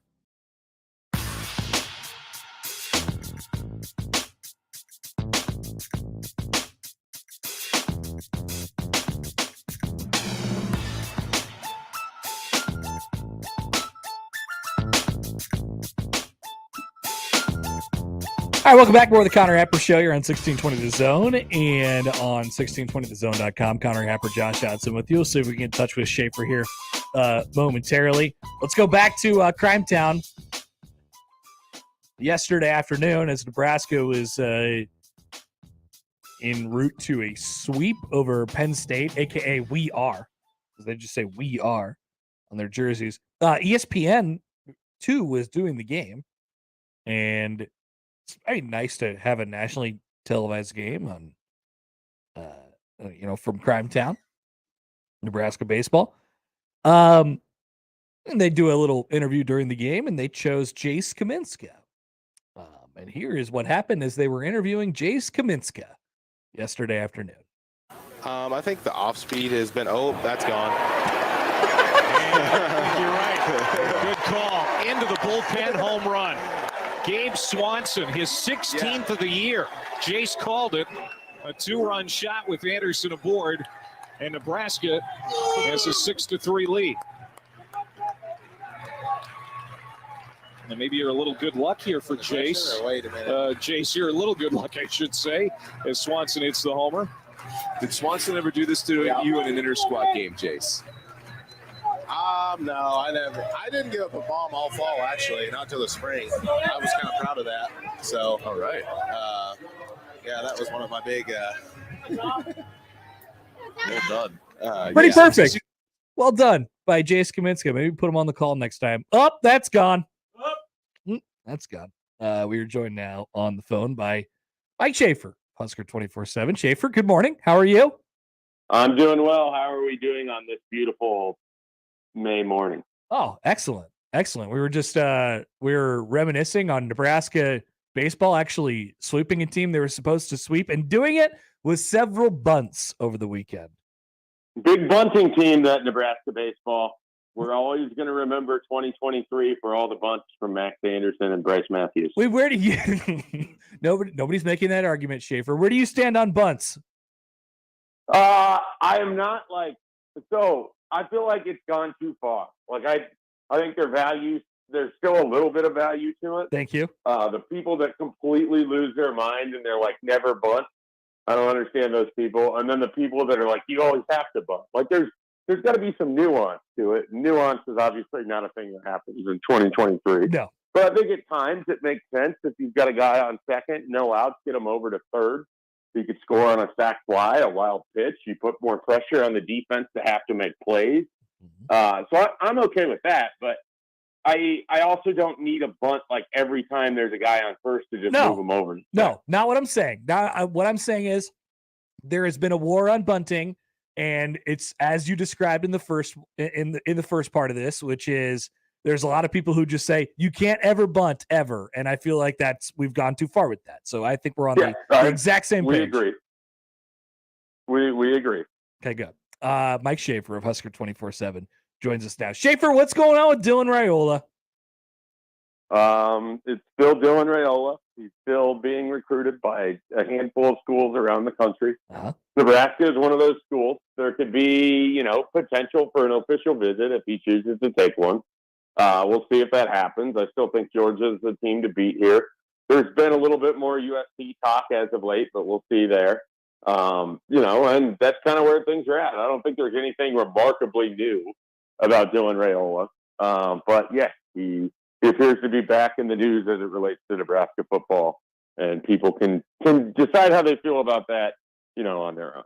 So there's the rumor of the official visit, and then there's the Dan Orlovsky tweet. Did you see the Dan Orlovsky tweet yesterday? No, I missed the Orlovsky. What's the Orlovsky? So Dan Orlovsky decided to chime in, and he said, there's potentially big news coming out of Athens, and then but it was a previously edited tweet, so you could see what he said before. And what he said was before, there's potentially big news coming out of Athens, and this could be the best quarterback since Matt Stafford. I'm paraphrasing a little bit. Wow. So he tried to take that part off of the tweet, but people could actually see that he just edited it to take that part out. So many people said, that's probably Dylan Raiola. It's possibly Dylan Raiola. I mean, there's no end to the Raiola coaster, but we'll see. Like I said, it feels like it's been Georgia now for a little while, but as these things have to have their twists and turns, we'll cover it throughout. Why does it? I don't know. Maybe this is a more simple answer than we need to actually dive into it. But why does it seem so difficult to get a read on this right now at this point? Or why does it feel like there's these like really bright, intense moments of it's going to be this school, and then it tapers off, and then it seemingly happens again? Is that just normal recruiting and we care about this one more, or what is that? Well, yeah, I definitely think people care about this one more. I mean, from just my perspective, the actions behind the scenes don't always line up with what's being said all the time either. So, it's hard because when you have someone who's as visible as Dylan is and as involved as Dylan is, you get things where he's talking with other recruits and he'll say stuff and then they'll tell it back to reporters, and then that becomes sort of innuendo or rumor or, reckless speculation, if you will, or whatever you want to call it. And so I think some of it stems from that. And I think there's also just sort of the Raiola family where you have Donovan, who's an assistant coach here, Dominic, that's an alum, and he cares very much about the future of Nebraska football. And so you just have like this weird, it's not like they're ever going to be able to remove themselves from the Nebraska picture, especially with Donovan on staff. So I just think that because of it, there's just this heightened weirdness that you don't get with other recruits. And then throw in that he's the number one recruit in the country. it only adds to it. Yeah, there's no doubt about that. It's certainly it certainly added a lot of, I don't know, drama's not the right word, because Schaefer, like, I almost feel bad saying drama because I don't feel like that's, drama is something we talk about in recruiting when it feels like the parents or the kid like welcome it, and I don't feel like that's necessarily the case here, but maybe that's the best word for it. Yeah, I think that's fair. I mean, there's probably a better word, and I should probably have that word at my disposal, but I don't have it at the moment. So I think drama works fine, and I think that you shouldn't feel uncomfortable. Okay, gotcha. On over the weekend or before the weekend, you wrote a pretty good rundown of where Nebraska's at with some local guys. I mean, we could just start with the sheer number of local in-state talents that Nebraska's offered in the 2024 class, which is 9 now. I mean, just that. How does that number sort of sit with you, and what do you think of when you think about how many prospects Nebraska have offered this cycle and may end up offering as we continue on? I think it's a continuation of a trend that we've been seeing for a while, which is the state of Nebraska is producing more and more Power 5 talent. Nebraska is not always going to end up with that Power 5 talent, but if you go back to even just 2018, 2019, I mean, so you'd have 4 or 5 guys that were getting offers at that point, and it just starts to build. And so I think because of it, we're just sort of seeing that, and it to me is kind of tracked back with the increase of 7-on-7 stuff, off-season work, individual training, specific drills, things like the Warren Academy. And then it also is just more teams are more willing to come in and look at Nebraska's talent because they've seen other talented individuals end up elsewhere. We watched South Dakota State, North Dakota State build title teams in the FCS using kids from Nebraska. And so I think because of all of that, it just makes it a more heavily recruited state, which means there's more interest in the players, and people are more willing to take risks on recruits that maybe they weren't before. And I think all of that just adds into the idea that a lot more offers are just going to be happening for in-state kids, and a lot more in-state kids aren't going to end up at Nebraska because they're going to have Power 5 opportunities everywhere else. And so then that leads to, of course, the whole conversation that we always have to have whenever we talk about in-state recruiting, which is what is a fair amount of success for a program when it comes to keeping the players inside its own state. And so I think with Nebraska, that's going to be a bigger challenge moving forward because you're going to have more and more kids that are going to have opportunities to play their football elsewhere. Well, and then you throw in the timing of when Rule and his staff got here, and a lot of those kids' recruitments have, another piece of recruiting in general now is it takes off a little bit earlier, and people start, schools, coaches know about kids a little bit earlier. So those recruitments have already sort of taken off. You see Nebraska getting involved with 2025s and 2026s right now, but with the class of 2024, even though it's local in-state, like how with the local in-state guys, how far behind is Nebraska sort of working for? And it's obviously individual case-by-case basis, but do you get the sense they're sort of playing some catch-up with a lot of these guys right now? Yeah, absolutely. And, with a number of them, they've been able to make steady ground and make up. I mean, I think with Caleb Piper's a guy that probably wasn't going to end up in Nebraska at the beginning of December, and now he's someone that I think they have a great chance of landing a commitment from. I look at Isaiah McMorris and Davon Hall and kind of the nature of those relationships, and the arrow's pointing up now. And so a lot of it is they needed time. And unfortunately, they didn't have a wide receivers coach until January, and so you missed a lot of December. They didn't probably have as much face time as they wanted. I think the key with this Nebraska staff moving forward and with this Nebraska program with in-state recruiting, if camps mean as much as they seem to, and we're just going to get inundated with a ton of these graphics that have the different camp dates on it, they're going to want the best high school players at their camps when they're freshmen and they're sophomores, and they're going to know about these kids way in advance. Mm-hmm. So that way, it's not going to catch anybody by surprise if they choose to make an offer, because they'll have made it earlier. They'll have seen that baseline athleticism. They'll have been tracking these kids. Like I wrote about it on our site earlier today. Several years ago, no one knew who Carter Nelson was. He went out and he won the Class C as a freshman, the high jump. He set a state record. And immediately, that's when recruiting guys like Sean Dillon and others, Trent Mossbrucker, took notice of his name and they start following him. And guys like that are going to end up getting, camp invites, and the staff is going to know about them sooner. And so those relationships are going to have a better opportunity. I mean, I just think there's so many fronts to taking over and transitioning a program. And one of them that we never really give enough grace for is the essence of time. Like, they only have so much time in a day to do all the different things they need to do. And this is all the off-season stuff. This is all the recruiting stuff. This has nothing to do with what has to happen on Saturdays in the fall. And they have to have time for all of this. And so, you start in a giant hole the day you take over a program, and you just have to keep trying to figure out a way out of it. And that's kind of where they're at right now. And it's time consuming, and they have to allocate their resources and their time as best as they can. And so some guys are going to fall through the cracks early on, but if they do the job that they want with the camps, that's not going to happen in the future. Well, I'll say this, you can start somewhere, and offering early and building the relationships early is starting somewhere. Even if you like you said, Schaefer, like, even if you don't maybe see the real fruits of that until 2 and 3 and 4, or however far down the line, like, you got to start somewhere. And it seems like Matt Rule is all about this, the planting the seeds, the roots, and all that stuff. Like, it's a big, they take a real, like, global perspective to recruiting, and having quick results and getting guys for, quickly for the 23 class, even though they did a good job. And then even for the 24 class, like, that's not where I would say they're going to have their most success. I would say it's going to happen a little bit over a longer period of time because of their style of recruiting. Absolutely. I mean, they have to lay that groundwork. They're very much relationship people.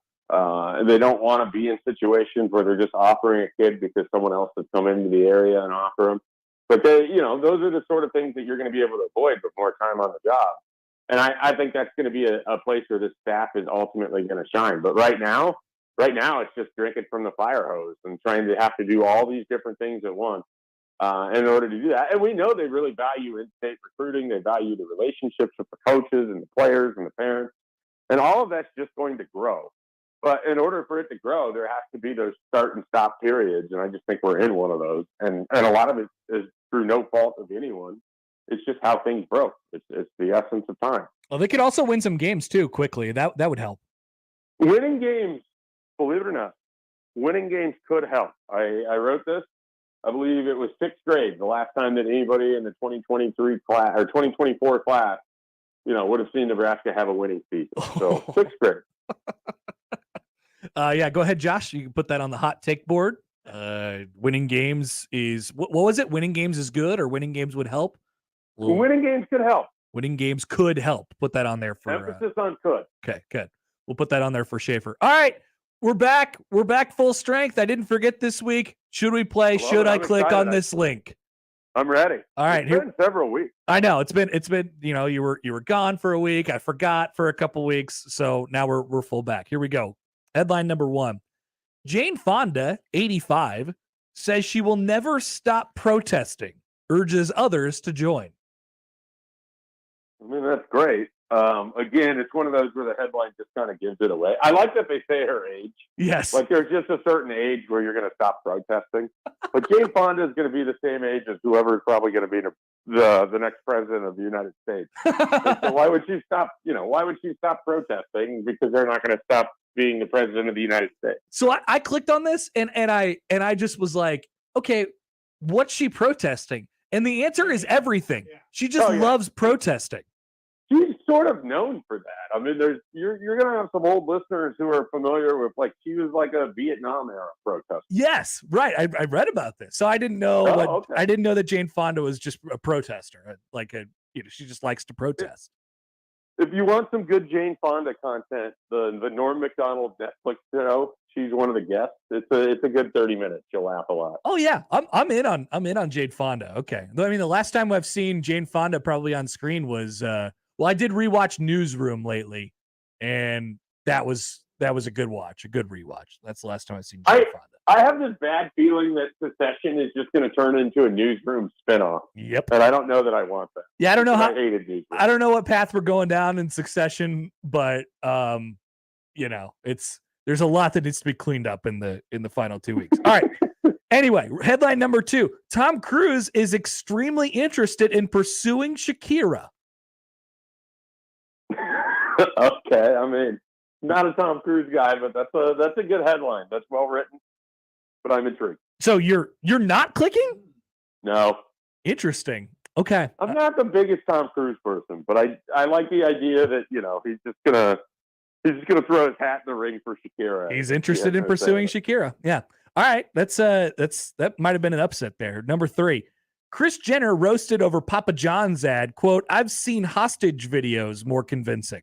I haven't seen this ad. Is it in the, now I kind of want to click on it just to see this ad. So I'll give you the spoiler alert. She apparently did an ad for the Doritos Cool Ranch Papadilla. Listen to the words that are coming out of your mouth right now. And she looked like she had never, I mean, obviously she'd never gotten a Papa John's Papadilla before. I want to know, I'm an idea person. I want to know how you get in a room where you're like, Kris Jenner is a good pitch woman for the Papa John's Papadilla Cool Ranch Dorito thing. Who says this? I don't know. I just saw who really cares so much about Kris Jenner that they're like, you know what? For my next meal, I'm going to order Papa John's Papadilla because Kris Jenner is on this commercial. Yeah, you could not convince me that Kris Jenner would have eaten the, and I don't even think that's the audience that you want. Have you ate a Papadilla? No, I've not eaten a Papadilla, but I would be the prime audience for the Papadilla. You look like someone who would enjoy a Papadilla. I do. I understand that. But so me watching the commercial of Kris Jenner acting like she has had a Cool Ranch Dorito Papadilla does not help. The bigger question is, because we both look like people that would enjoy Papadillas, and neither of us have ever ate a Papadilla, does that mean that it's a failure? I think so. Because I'm not enticed at all. I look like I would eat one, but I'm never going to, I'm just going to have the regular pizza.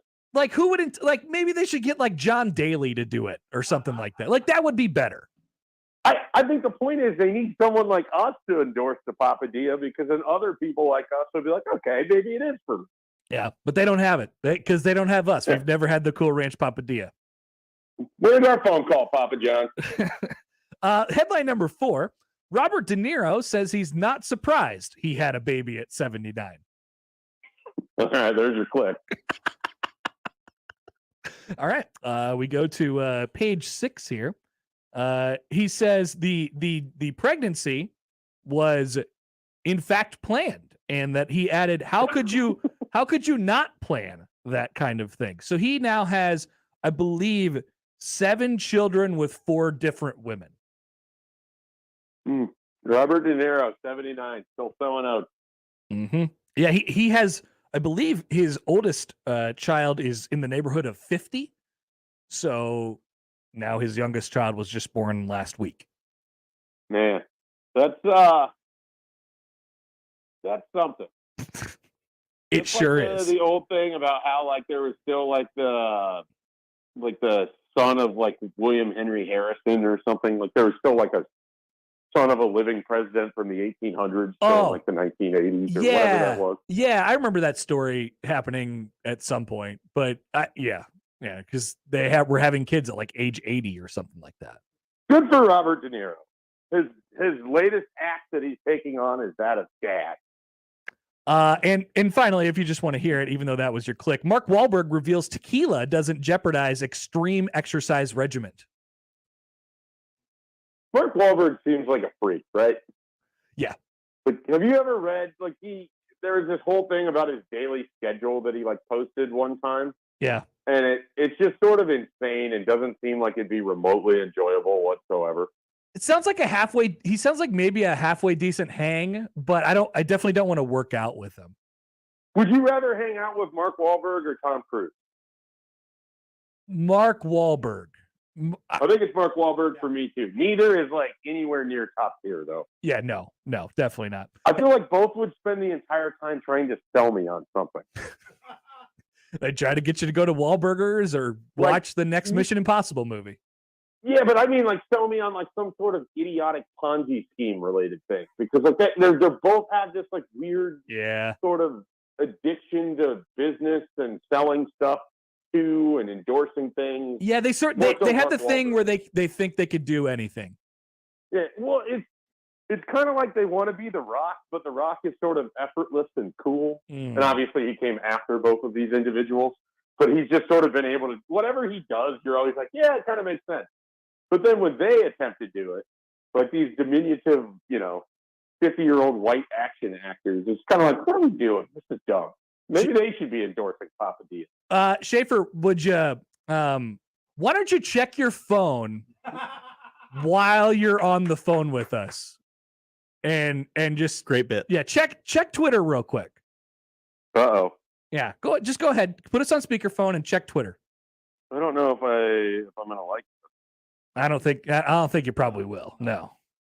Well, the bad news is my Twitter does not appear to be working. Here we go. Normal. Okay. That's because it blew up. Hey, look at that. The Rayola coaster has come to its conclusion. We finally did it. It's all over. Or is it, Schaefer? I don't know if it's ever over. You know what they say, it's not over until signing day, and that's still in December. That's a long time from now. So there you go. Have fun. Enjoy your afternoon with that. All right. I appreciate it. My afternoon's going to be fine either way. Okay. Excellent. It's great. I got a great afternoon planned. Have a papadilla. We should try one. We should. See you, Schaefer. Yeah. That's right. Yeah, there you go. There you go. Dylon has announced his commitment. Athens Ga is home. I'm a dog. Go Dogs, says Dylon on Twitter. And there's a little graphic of himself, like a small version of himself. Tiny baby Dylon, if you will. But Dylan Raiola, as of 4 minutes ago, has committed to Georgia, the nation's #1 rated prospect. I don't think he was that good anyway. We probably didn't want him. Do we want to do that or? Yeah. What's the narrative? What's the narrative? Let's all get on the same page here. What's the narrative? Let us know real quick. Okay. What's the take? Well, we got to take a break and we'll come back with something. We'll have something fully formed. The odd news though is the most perfect thing when people are tuning in, wanting the Dylan Raiola news. Hear me blabber about. Do we kick the odd news down the? Probably. I mean, we probably should. Let's talk about Dylon. I can't be selfish enough to say, no, we must do the odd news. Big Dylon overreaction. How does that sound? Sure. Next on 1620 The Zone. It's the 5K giveaway on 1620 The Zone. Enter to win a $5,000 shopping spree right now at 1620thezone.com. It's the 5K giveaway on 1620 The Zone. Dust. It's in the living room, the bedroom, and the bathroom. It's also in your lungs. Let's fix that, shall we? Duck Defense Midwest offers a comprehensive system that cleans, disinfects, filters, and purifies the air. They'll make your home healthier and improve the life of your HVAC system. So improve the health of your home and everyone in it. Go to cleanairradio.com right now for a special air duct cleaning offer for Zone listeners. Cleanairradio.com. Ever walk through a door and see all the trucks? Yeah. It's kind of like that at Gretna Auto Outlet. Half-ton trucks, three-quarter-ton trucks, dualies, gas or diesel. Gretna Auto Outlet will be happy to show it to you. They don't call it truck heaven for nothing, you know. Stop in the climate-controlled comfort of the indoor showroom or online with the virtual showroom at GretnaAuto.com. Gretna Auto Outlet, open Sundays too, just north of Nebraska Crossing on Highway 6 in Gretna. Small business owners, we know finishing your to-do list can feel like climbing a mountain, but that mountain is also covered in banana peels. Then when something new gets added to your list, you're like, nope, I'm already climbing this huge, super slippery banana peel mountain of a to-do list. At Progressive, we don't want to make your day any harder. That's why we make it easy to manage your policy on our mobile app. So climbing that banana peel mountain feels more like a leisurely stroll. See if you can save on commercial auto insurance in as little as 6 minutes at progressivecommercial.com. Progressive Casualty Insurance Company and affiliates. Coverage subject to policy terms and conditions.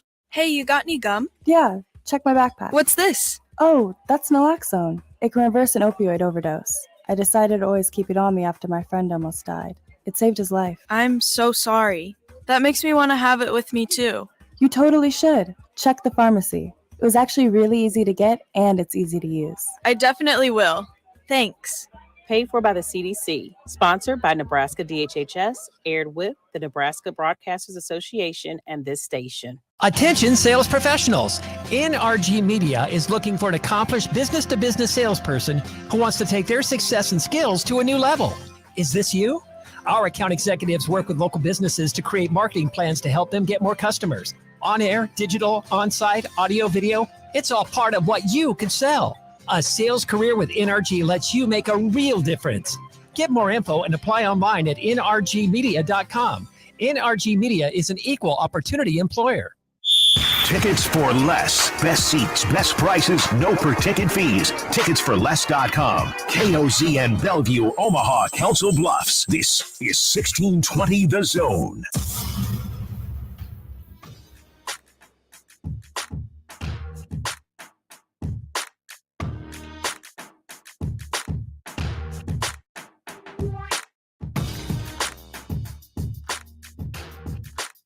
All right, 46456. Wait, 951-1620. What were those other numbers? Don't know. Okay. You know, sometimes your brain just. This Dylan kid is messing up your brain. 951-1620. The best phone number. Was Dylon ever good to begin with? Mm-hmm.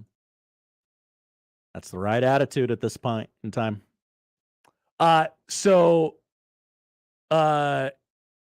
Hayes Fawcett. Another thing I don't understand. Hayes Fawcett. This Hayes Fawcett guy? Yeah. So he gets all the recruit scoop because he's the one to make all the graphics. So in Dylon's graphic, he has a picture of what? No, I think I know where you're going. And yeah, I have the same. He has a picture of him and a woman who has an angel halo over her head. And it turns out that it's the young woman who passed away in the car accident. Which was just right after the national championship game. That's correct. Chandler LaCroix. But she's in the graphic and she has an angel halo over her. That is not where I thought we were going. Where did you think we were going? We talk more about Hayes Fawcett. Hayes tweets out the graphic and he goes, like he's reporting it. Like Dylan has told me he is recruiting he's coming to Georgia. Like, well, yeah, of course. He requested the graphic. Yeah. He did his own graphic as well on his own Twitter account. But Hayes Fawcett, I would probably not I would probably not have somebody else make my graphic for me but there's multiple graphics out there of Dylon at this point. That's right. Dylan Raiola has committed to Georgia. He commits, according to the graphic, according to the Hayes Fawcett, he says he committed to Georgia. Now, this is where it gets really tricky because what were the finalists? Who were the finalists? USC. Here's what Hayes Fawcett said. I'll read it exactly. Okay. Because he is the all-knowing on this. The 6'3", 220-pound quarterback from Phoenix, Arizona chose the Bulldogs over USC, Nebraska, and others. That means Nebraska. Did Nebraska get third in the Dylan Raiola sweepstakes? Because if so, I would be. All right, I probably need to just delete my tweet about the angel thing. I'm going to do that now. But so did Nebraska get third?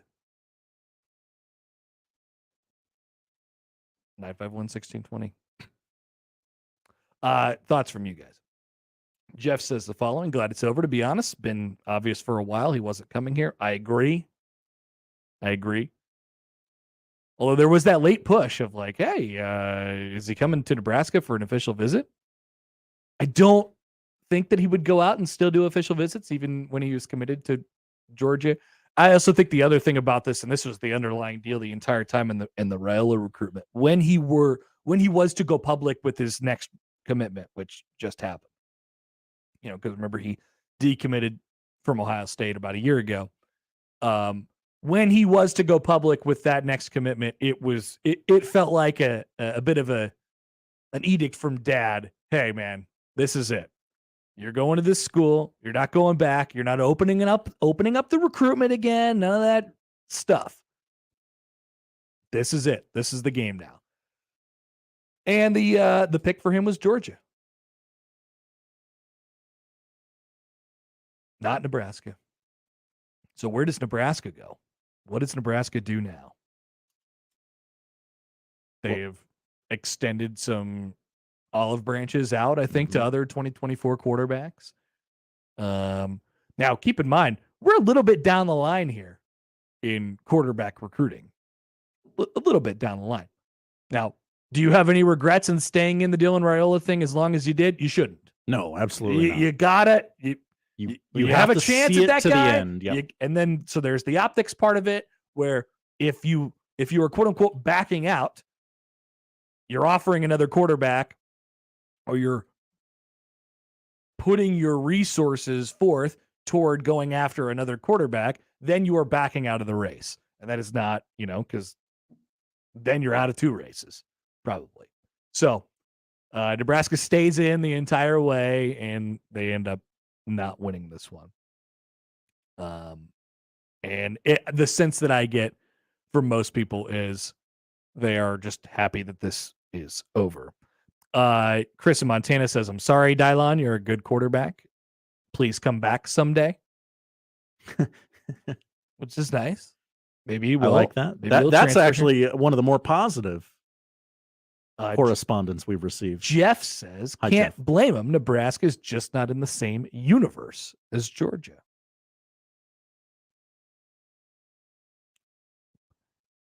Definitely fair. Nebraska, definitely not in the same universe. That was never the argument, by the way. Never the argument that Nebraska was in the same universe as Georgia. They were taking a little bit of a different route to get there. Jack John tweets in. Hi, Jack John. JTech Construction Zone Twitter feed. Obviously, we would have all loved to get him, but at least now we could put this thing to bed. I had to quit following the situation a month ago because it was exhausting. Oh, man. You missed the late rumors last week that he was going to make an official visit then. And we just asked Schaefer about him right before he committed. It's like maybe some more USC conversation. I don't know. It's out there. And he ends up committing to Georgia this morning. Iowa JD has a thought. Imagine that. Hi, Iowa. He says, now that Dylon is bound for Georgia, can Matt Rule stop pretending Donnie is a good coach and fire him today? Don't think that's happening. But an interesting theory you've raised. What? He's good. I don't know that to be true. I don't know it to be true either. I don't know it to be false either. I don't know it to be false. Well, I don't know. We'll see. Also, congrats on that night game, Iowa JD. Yeah. What's the Iowa Penn State, September 23rd. Iowa Penn State CBS. 7 p.m. start. Penn State's whiteout game. So the big networks seem to be interested in these Penn State situations. Oh, we love thinking Penn State's going to finally do it this year, don't they? They're the Philadelphia 76ers of college football. This year is different for Penn State. So are we going into a situation where the Big Ten, is split? Like at least in this year when we have all these networks involved, Fox is going to be like the Ohio State channel, and then all the other networks will just split the other stuff, which is good. Like the Ohio State, because let's be honest. Ohio State, Michigan, they're going to be the top sort of picks, for the big network, for the one that has the first rights, which is Fox. And then you sort of just go on down the line. I wonder. So there's going to be a Penn State presence on NBC night games, on CBS night game as well. Iowa Penn State for the whiteout should be fun. And then Stuart Mandel said, hey, this hasn't been announced yet, but you can pretty much write it in ink that Ohio State Notre Dame will be an NBC Saturday night game.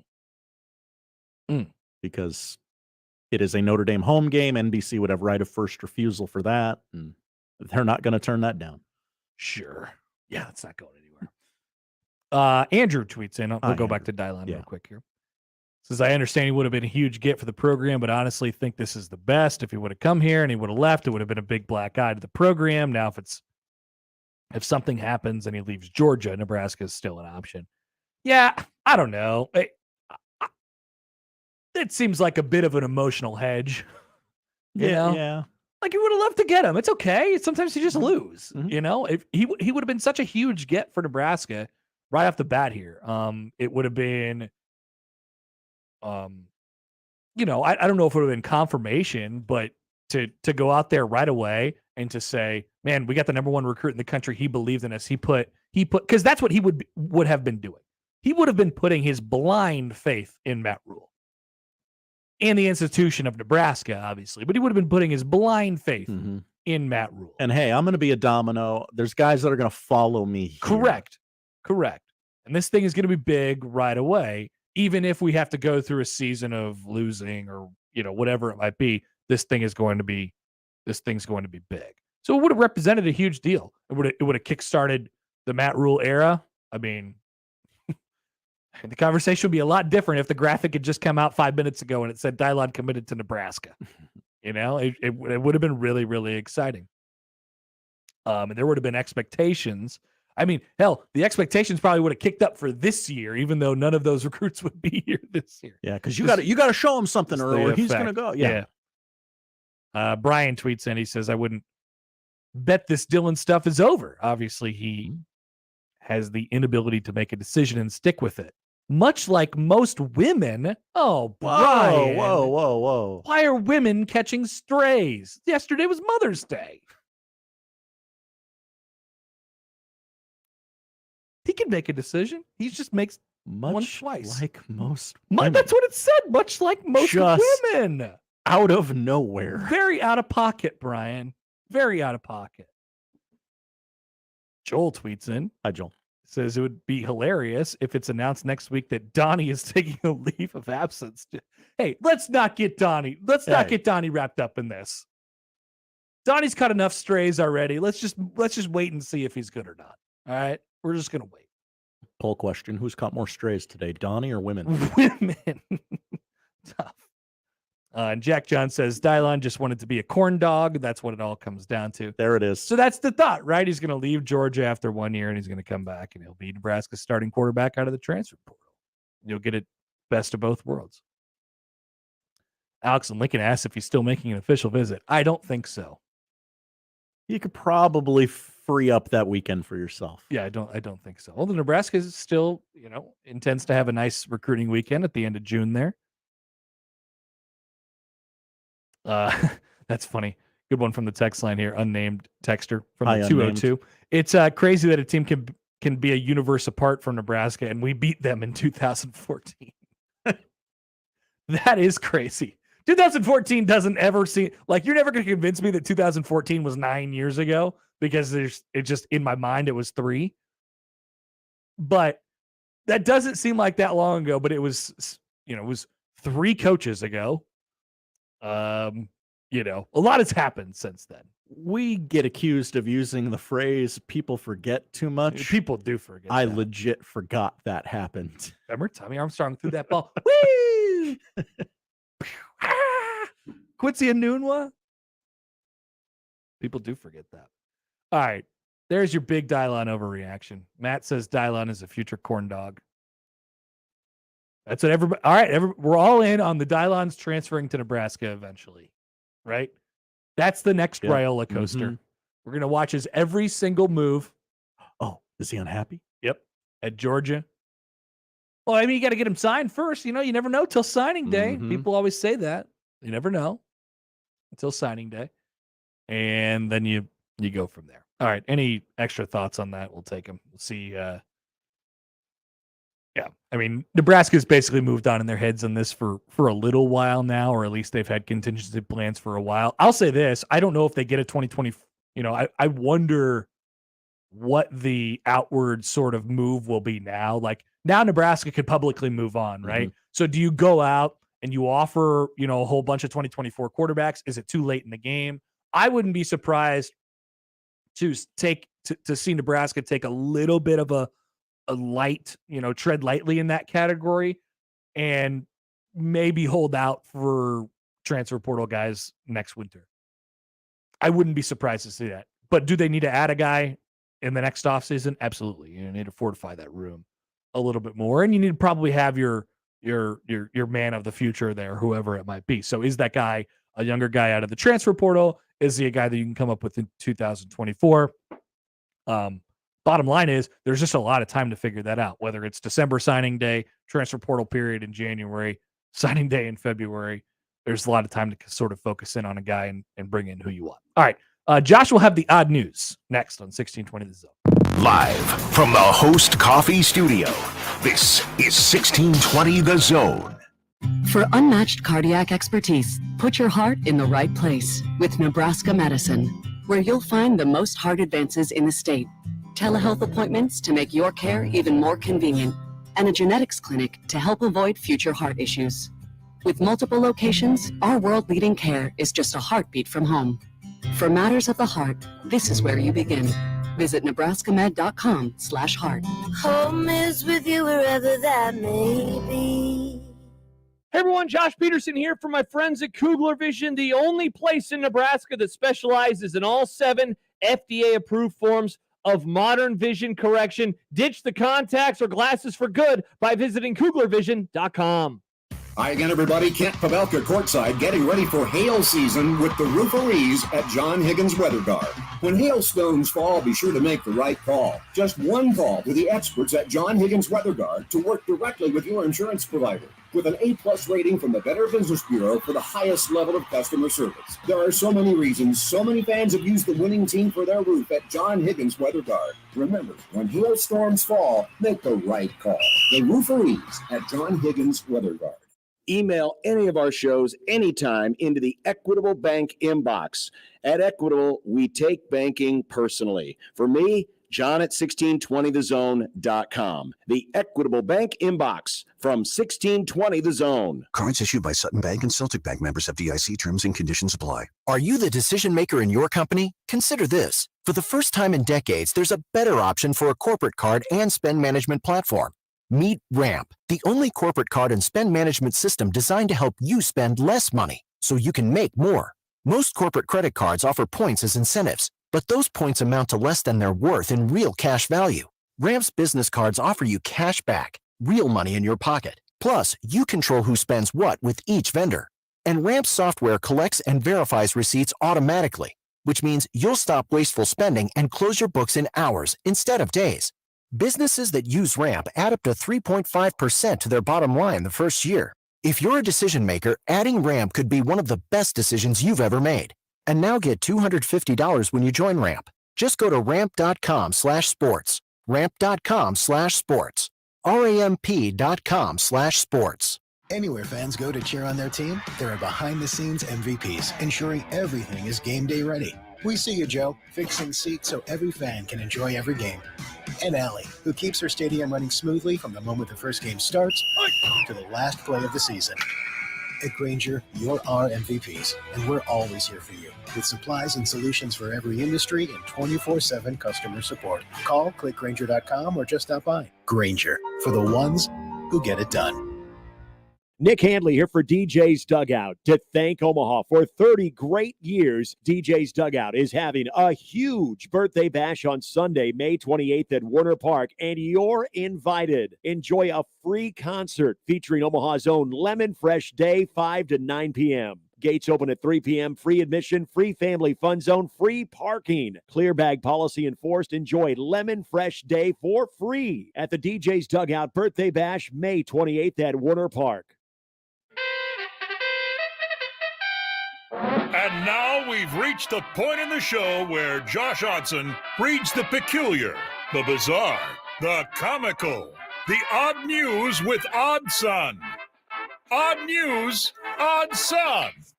See what we did there? The odd news with Oddson.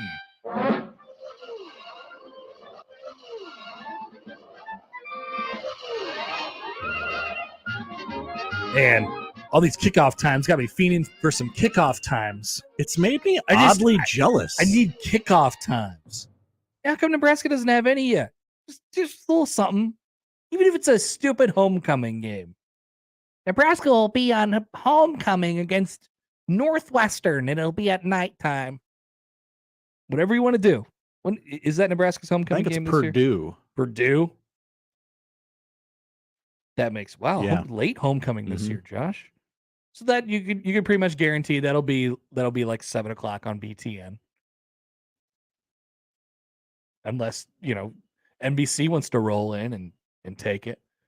So they're jumping on everything else. More than welcome to. So Iowa, Penn State, whiteout game for Penn State. Night game on CBS. I'm excited to see these CBS and NBC Big Ten schedules this year. There's some little new thrown in there, right? A little wrinkle. It doesn't take long. It doesn't take long for the conference and the sort of network affiliation to get like stale. And I do think that sort of already happened with the Big Ten and Fox. Is Definitely. Like, all right, come on. Can we get some more stuff in here? We know what a big noon kickoff game feels like. Yeah. All right. Josh has the odd news. Josh. I do have the odd news. We begin with baseball. Baseball. I love baseball. A sport with the weirdest injuries. You're going to have to help me with this gentleman's name on the Giants, Anthony DeSclafani. Yeah. Look at me. Nailed it. Yeah. Well, he wasn't himself during the Giants' 7-2 loss to the Arizona Diamondbacks on Saturday at Chase Field. In fact, he was dealing with an injury he sustained weeks ago. He was removed in the bottom of the 6th inning when manager Gabe Kapler and head athletic trainer came out to check on him after the righty appeared to be in some pain. And speaking to reporters after the game, Kapler explained what was bothering DeSclafani in his outing on Saturday. And he said, Did he crap his pants? No. Okay. So several weeks ago, he dropped a piano bench on his toe, and his toenail took the brunt of it, Kapler said. So that was bothering him.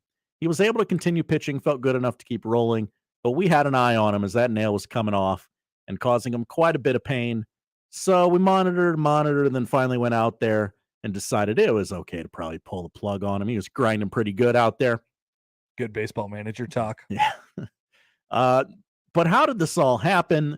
The pitcher went on to explain, just playing piano with my kid. It's silly, but was playing piano with my kid and trying to help him off the bench, and the thing literally squared my toe up like several weeks ago. The toenail just kind of died, and it started bugging me today. Yeah. Sometimes you drop a piano on your foot. It happens. Baseball is a sport of weird injuries. I mean, in a sport where like a blister can put you on the shelf for 2 weeks, stuff's going to happen to you. You need your toes and your fingers to play baseball. You just do. People forget. So you got a hangnail, could put you on the shelf for a start or something like that. You get it taken care of. So, if you have a favorite baseball team, it is likely that your one of your favorite players at some point has had a questionable injury. Salvador Perez has basically been that guy for the Royals throughout his entire career. Is he the weird injury guy? He tends to. I mean, he's a big guy. You may call him. He's very athletic, but clumsy in some ways. And then the last 2 years, and it just cropped up again this year, he has been dealing with just occasionally he'll have blurred vision. They'll say he has blurred vision. Oh. And I'm like, okay, well, that's weird. I wonder what the severity of, and last year it actually put him on the injured list for a couple, I don't know, maybe 10 days or so. And so he's dealing with it again this year. But meanwhile, he's still in the lineup hitting home runs. Like, how do you hit home runs with blurred vision? Salvador Perez is that guy. That's how good he is. That's why he wears a C on his chest, Josh. Not a lot of people have done that in Kansas City. No. Not finally, but next we go to Chicago, where prosecutors say an uptown man robbed 2 Subway restaurants on Wednesday night. This is just after he recently got out of jail on bond, but he bungled one of those holdups. Bungled? He did, by asking the employee of the sandwich shop for all the bread. As a sandwich shop employee, the cashier asked him to clarify which type of bread he wanted. Would you wanted. like the bread or the bread? The bread or the bread.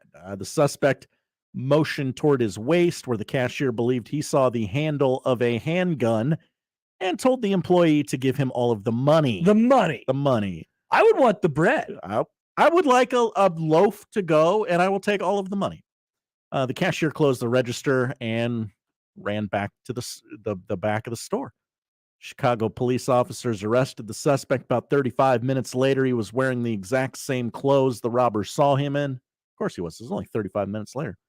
Shortly before the judge held the suspect without bail, the public defender said, Connor, in case you were wondering what type of deviant this person was, this suspect had 3 job interviews lined up for various fast food restaurants. Wow. So just in between, he was just robbing, I guess, yeah, places for their bread. Like, hey, that place didn't hire me, so I do need some money. I'm going to need to pilfer your cash drawer real quick here. Took quick action. Got to respect a guy like that. Got to make your own luck. Yep. And finally, every year Sports Illustrated tries to make this issue of the swimsuit edition. Oh yeah, the buzziest ever. You know, they understand what magazines are. Yeah, they understand, and they're always trying to shake it up. Well, this morning they revealed the cover models for this year's Sports Illustrated swimsuit edition. There are 4 of them. I don't remember the first 3. I'm sure they're fine, beautiful women. But the one we're here to focus on is 81-year-old Martha Stewart, who will be gracing the Sports Illustrated swimsuit issue, making her the oldest cover model in that magazine's history. Not surprising. No, not at Can't all. imagine they had an 81-year-old before. No, she sports a plunging white Monday swimwear one-piece that retails at $192 alongside a billowing orange cover-up. Stewart showed off the bouncy blowout and dewy makeup. I don't know what any of that means. Looking decades younger than her actual age. I like that picture, Stewart said on the Today Show this morning. So had they been watching the Today Show this morning instead of Saved by the Bell, they would have actually seen news that was relevant to their show. The Stewart glamour shots. She has talked about this before. I believe it came up on one of the should I click on this link segments with Schaefer. But she has embraced her sexuality at this age. She has embraced being the hot old lady. She said she does not think about aging very much. No, she just thinks she's a hot lady. Which respect to her. I mean, to be fair, she does not look anywhere near 81. No, she looks amazing. Yeah, it's not like amazing in the way that she's had like a whole bunch of work done. I'm sure she has. Yeah, but yeah.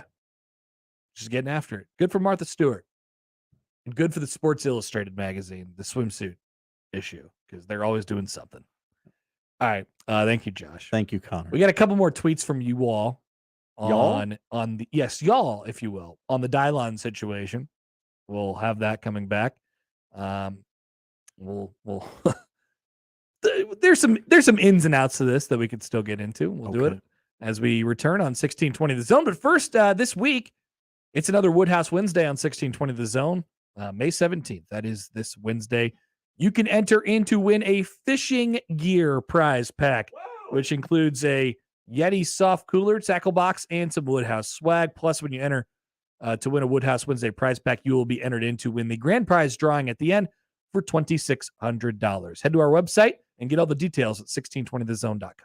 Previously on The Crossover. You want to meet Big Milk Kids? Hello, kids. Yeah. Let me walk you around the website. Some people call them podcasts, but we call them radio replays. Why? Because when you listen or watch 1620 The Zone, it's always AM radio. Thank you, Big Milk. Thank you, Big Milk. Mornings with Sharp and Hanley. The Connor Happer Show. Unsportsmanlike conduct. 6A to 6P. 1620 The Zone. Your Omaha area forecast from Canoyer Garden Center and KETV Newswatch 7 on 1620 The Zone. Overcast skies stick with us throughout the rest of your Monday, with temperatures staying cool into the mid and upper 50s. Expect winds out of the north up to 10 miles an hour. Showers expected to taper off this afternoon, giving way to drier conditions tonight. A low in Omaha near 52. I'm meteorologist Caitlin Harvey with KETV Newswatch 7. At Emprise Bank, we're your partner in possible. And we believe that when we work together, your dreams are achievable, which means prototypes become production lines. Startup plans become expansion plans. And the opportunities you see become the organization you run.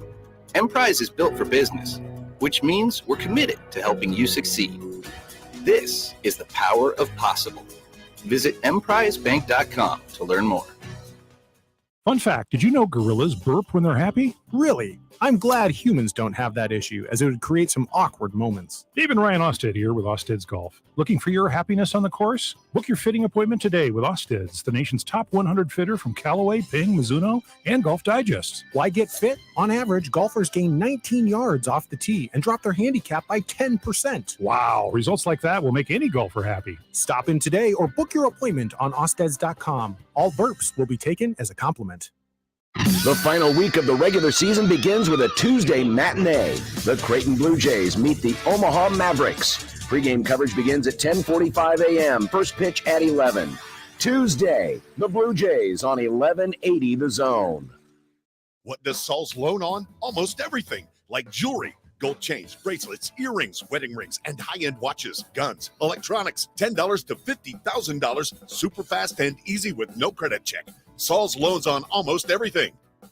Prescriptions require an online consultation with a healthcare provider who will determine if appropriate. Restrictions apply. See website for details and important safety information. Subscription required. Price varies based on product and subscription plan. Hey guys, did you know there's a generic form of Viagra that works just the same, but costs as low as $3 per dose? And you can get it online? Just go to 4hims.com/radio. Through Hims, you'll get a free medical consultation, discreet shipping if prescribed, a 100% online process, and trusted generic alternatives to the name brands at just $3 per dose. That's right, get generic for Viagra, the same active ingredient as brand name Viagra, but only $3 per dose. It's the same medication, still prescribed by a licensed medical provider, but with zero copay, no expensive appointments, and no awkward face-to-face conversations. To start your free online visit, you need to go to this exclusive address, 4hims.com/radio. That's 4hims.com/radio for your free online visit. FORHIMS.com/RADIO. The brand new Dollar General Distribution Center in Blair is now hiring. Starting wage is up to $22 per hour with benefits including medical, dental, vision, 401k, and a $2,000 sign-on bonus. Apply today by texting DG Warehouse to 25000 or online at dollargeneral.com/careers. Again, apply today by texting DG Warehouse to 25000 or online at dollargeneral.com/careers. Dollar General can't wait to have you become a team member at their brand new distribution center. Let's get back to the Connor Happer Show on 1620 The Zone.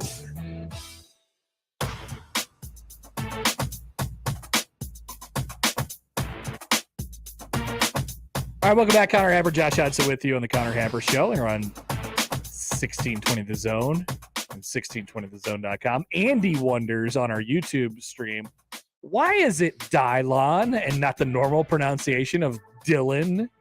Oh, Andy, have I got a story for you? Andy, just a bit. His name is Dylan. We call him Dylon, and it's affectionate. It is, yeah. No, it's not a roast or anything like that. What was the show where Dylon was on? It was Chappelle's show. Chappelle's show, yeah. And they asked for who's the best rapper of all time. I said it was Dylon 5 times. Dylon. Top 5 rappers. They asked for the top 5 rappers Yeah. of all time. He said Dylon, and Dylon. I spit hot fire. Josh said it one day, and I was like, damn, I like that a lot, and I'm going to start saying it. Mm-hmm. So that's just a bit. Some people call me a tastemaker. It's fine. A couple other things from you all. I found this one interesting from Michael, who tweeted at 1620 The Zone, which is a great Twitter account. Hopefully, this coaching staff won't bash Dylan for going elsewhere. Also, with today's NIL doesn't even mean much. Arch Manning leaving Texas before ever playing a game is telling me he won't finish out his time at Georgia. Michael, I don't know what's going on with that tweet. Arch Manning still plays for Texas. Yeah. Hasn't gone anywhere. A lot of rumors, though. There were some people who were trying to kick him out. Mm-hmm. There was that Zach Smith guy who was like, Arch Manning stinks, which is a great take, considering he played in one spring game. Arch Manning is not left. Maybe what you heard with Arch is that his parents wouldn't allow him to make any NIL money until he actually played. That is a thing, and that's more of a parental deal. Also, his family is rich. Mm-hmm. He's a man. Yep. He's going to be okay. You get to look great and turn down the money, and you don't need it. Yes. Let's go back to the first part. Let's jump back up there. Hopefully this coaching staff won't bash Dylan for going elsewhere. I think that's just a reference to like Scott Frost. I don't know. I don't know where that came from. But there has been nothing that this coaching staff has done in their time of being here that would lead you to believe that would ever be an option. It would not be. They're going to keep those lines of communication open as much as they possibly can because they know it. And I've explained this before. Like we say this and recruiting is a selfish game a lot of the time, right? You say the things, you say things about recruiting that recruits might like, in effect, what you're trying to do is attract more recruits. You talk selfishly about recruiting. So when I say that they'll keep the lines of communication open because they might have a chance to still get him this cycle, or they might have a chance to get him a couple of years down the line if he transfers or something like that. That is not the only thing they have in mind. I think I genuinely think they've built a really great relationship here. If Dylan would have chosen to have ended up at Nebraska, that's why he would have been here, because they have a great relationship, and that's it. The football park didn't make enough sense. The football park makes a lot of sense for him to go to Georgia. It just does. My jaw would be on the floor, literally, if Matt Rule came out and just started bashing Dylan Rail. Yeah, the first thing is he can't, because he can't say anything about recruiting anyway, or unsigned prospects anyway. But the second thing is they wouldn't even they're not even going to, like, if they make reference to it, it'll be very complimentary. It will be. And there's ways that they can get around, saying stuff publicly and not saying stuff publicly. Maybe he can have his buddy Kenny Chesney write a song about Dylan not going to Nebraska. Dude, how many different hats does that guy wear? And I'm not talking literal hats, although we could talk about his literal hats. But he could fit in with anybody, or he could try to fit in with anybody, I think. He's a social butterfly, that he Matt is. Rule. He's got a lot of friends now. Mm-hmm. Being the head football coach at Nebraska, you get a lot of friends. Everybody wants to be my friend. Brandon tweets into the show. Hi, Brandon. On the J-Tech Construction Zone Twitter feed, he says, it's not the coaching staff I'm worried about in regards to bashing Dylon. It's the fans I'm worried about. Yeah, I don't know. There's always going to be one thing or the other, but I think everybody had sort of felt like this was coming for a little bit now and have had some time to say, all right, that's okay. And one thing that we talked about when it became a little bit, because he made that visit, just timeline-wise, he made that visit to Georgia at the end of March, and it was at that point that everybody's like, ooh, we're going probably Georgia's way here. It's been that way ever since. That was when the report came out of like, oh, he might commit like any second now. And it's been, 6-7 weeks since then. Nothing has happened until today. But everybody, we sort of looked at that and was like, okay, the vibes coming out of that weekend is that it's going to be Georgia. And that's basically, what the reporting sort of reflects today on the commitment of them. So we've had some opportunities to get comfortable with this, I think, as a fan base.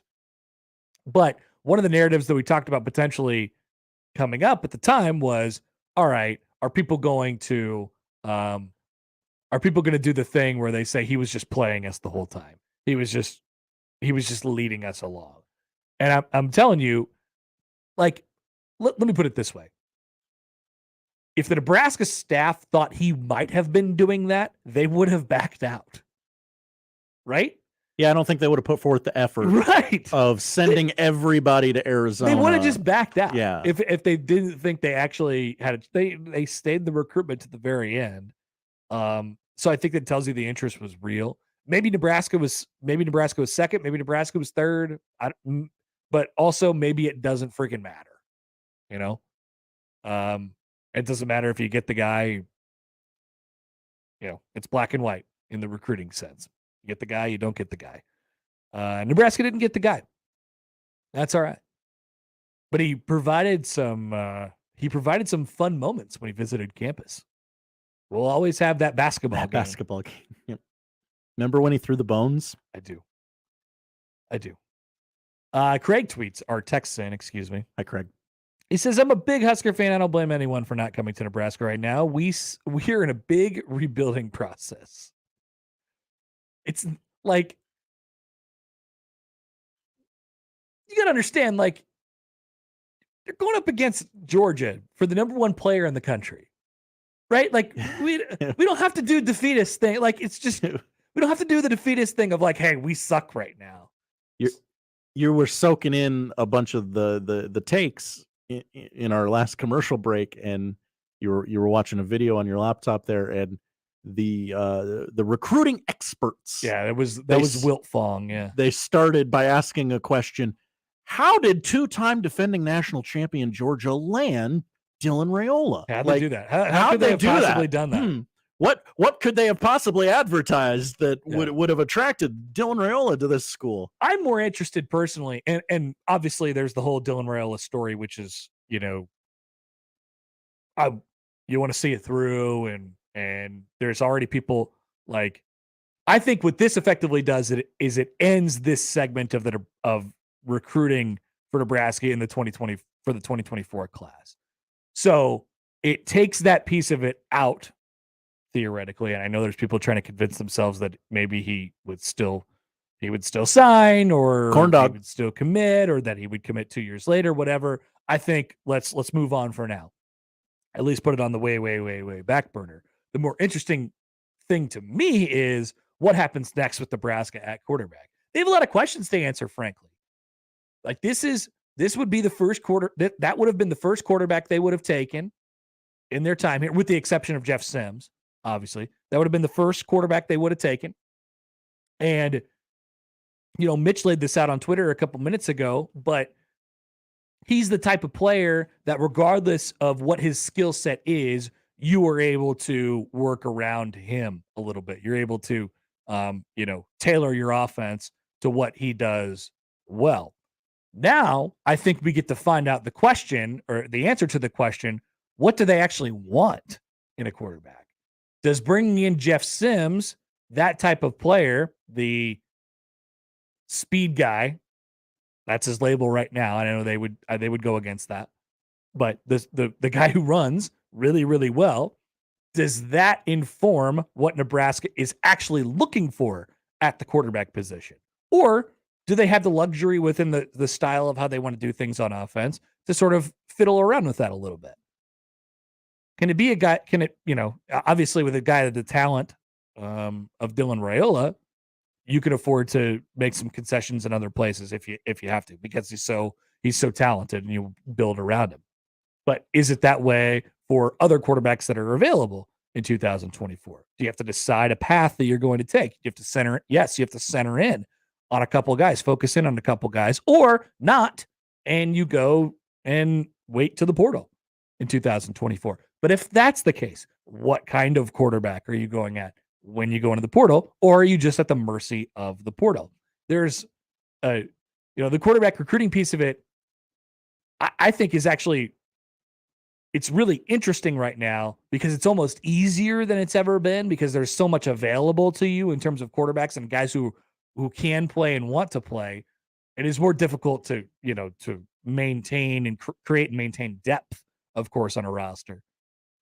but you're not limited to the guys who are just available for 2024. So where do they go next? This is a quarterback reset. Big button reset for Matt Rule. Where do they go? That's a curious one for me as well. All right, we can jump back into that in the 1 o'clock hour with Sam McKewon, which we will coming up here in just a few minutes. But Josh has the top 5 winners of the weekend next on 1620 The Zone. Omaha's most listened to all sports radio station. Again and again and again. 1620 The Zone. Cards issued by Sutton Bank and Celtic Bank, members FDIC. Terms and conditions apply. Are you the decision maker in your company? Consider this. For the first time in decades, there's a better option for a corporate card and spend management platform. Meet Ramp, the only corporate card and spend management system designed to help you spend less money so you can make more. Most corporate credit cards offer points as incentives, but those points amount to less than their worth in real cash value. Ramp's business cards offer you cash back, real money in your pocket. Plus, you control who spends what with each vendor. And Ramp software collects and verifies receipts automatically, which means you'll stop wasteful spending and close your books in hours instead of days. Businesses that use Ramp add up to 3.5% to their bottom line the first year. If you're a decision maker, adding Ramp could be one of the best decisions you've ever made. And now get $250 when you join Ramp. Just go to ramp.com/sports. Ramp.com/sports. ramp.com/sports. When you keep a car for a long time, it becomes a classic. When you keep your air conditioner for a long time, it becomes, well, let's just say it doesn't get better with age. Call Standard Heating and Air Conditioning and have your old air conditioner checked out. If it's needed, you can have a brand new Carrier air conditioner installed in no time with fast and easy financing. When the other companies send salesmen, Standard sends qualified technicians. It's just part of the way we do the things we do. Carrier, turn to the experts. No matter where you live, what you make, or who you voted for, there are some things that will impact all of us soon. Whether you're concerned about the alarming increase in man-made disasters, financial institutions collapsing, or worsening food shortages, Americans are preparing in numbers not seen since World War II. What's changed is how we prepare. And the folks at My Patriot Supply have made it easier than ever for you to have peace of mind, knowing you're ready for what's next. Go to MyPatriotSupply.com and stock up on over a dozen emergency food kits. These include tasty breakfasts, lunches, dinners, drinks, fruits, veggies, meats, and snacks, averaging over 2,000 calories per day. Get at least one kit per person. As we all know, calories equals energy equals survival. My Patriot Supply food kits are in stock and shipped discreetly. We've seen too many Americans let down by institutions we used to trust. It's time to rely on ourselves. MyPatriotSupply.com. MyPatriotSupply.com. Maytag month has got it going on. It's all you want with the savings all month long. Baby, can't you see? Maytag month is all you need. You know you can't go wrong when Maytag month is going on. Upgrade to the performance you need on all Maytag major appliances during May is Maytag month, happening all month long. Maytag month is going on. At Lanahaw, we take pride in producing locally grown trees that are proven hardy for our Midwest winters, unpredictable springs, and scorching summers. Trust the nursery that grows more handcrafted trees in Nebraska than anyone else. From our farms to your yard. We're proud to be your homegrown headquarters for nearly 50 years. Rooted in quality, unmatched value. Lanahaw Nurseries, 192nd and Center.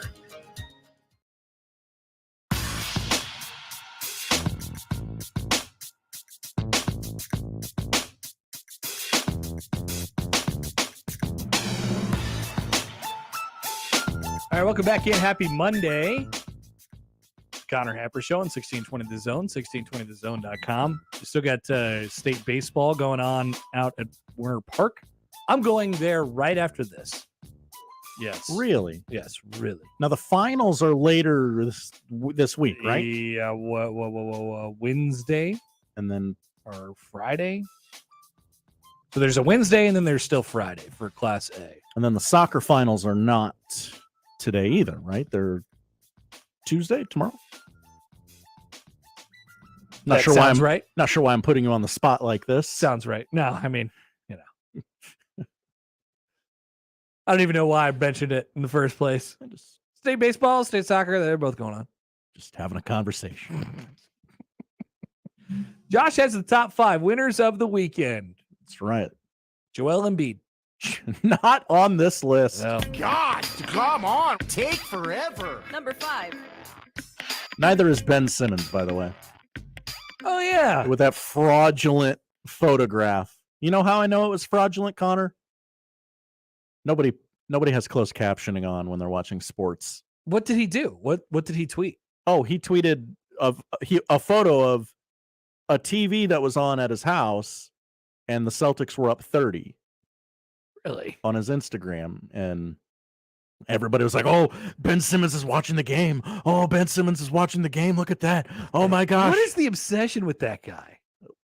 Yeah, first of all, he's a loser, always will be. He's a loser. Second of all, he wasn't watching that game. The closed captioning was on. I watch literally everything with closed captioning on, and I turn it off when I watch sports because it just gets in the way of the scoreboard, the score bug, the game, the court. So you're saying he was not? I think he had it on, but was not actively watching it. I got you. But we go take a picture, stir some things up. Yeah. Let me get some likes on social media. That's cool. Maybe I can date a Kardashian again. Number 5 is Nebraska track and field. Oh yeah. This is a team you can always rely on. This is a Husker team that brings championships to Lincoln. What did they do? Tell me. They won the Big Ten outdoor track and field title. A couple individual titles, I believe, as well in there. Yeah. Also, shout out to the women who finished 3rd, but the men finished 1st, winning their first Big Ten track and field title since 2016. Hey, that'll help Trev in the old Directors Cup deal. Oh yeah, I think gets more athletic department points. I think he's got a nice little bonus in there. Oh, if they finish in a certain place. Nebraska's not been very good in that category for a long time. Like the all sports trophy, basically what we're talking about. You want Trev Alberts to win the all sport trophy? Is that what you just said? Yes, I did. Do it for Trev. They should name it. Yeah, they should just name it after Trev. The all sports. It's called the Directors Cup or the Learfield, whatever it is. Prestigious. Yeah. All right, congrats to them. Number 4. Top 5 winners of the weekend. Number 4, we stay inside the state of Nebraska, Connor. Oh, yeah? Yeah. Nebraska baseball. No. Oh. No, all they did was what they were supposed to do, what they had to do. You don't really get a lot of points for that. It's Omaha softball. Oh, the Summit League champion Omaha Mavericks softball team? That is correct. They have rattled off 14 out of their last 15 games. They won the Summit League title over the weekend. They're now 32-15. Headed to the NCAA tournament in Stillwater, right? Well, maybe that was Nebraska. Yeah, I couldn't remember. No, that was Nebraska. I'm sorry.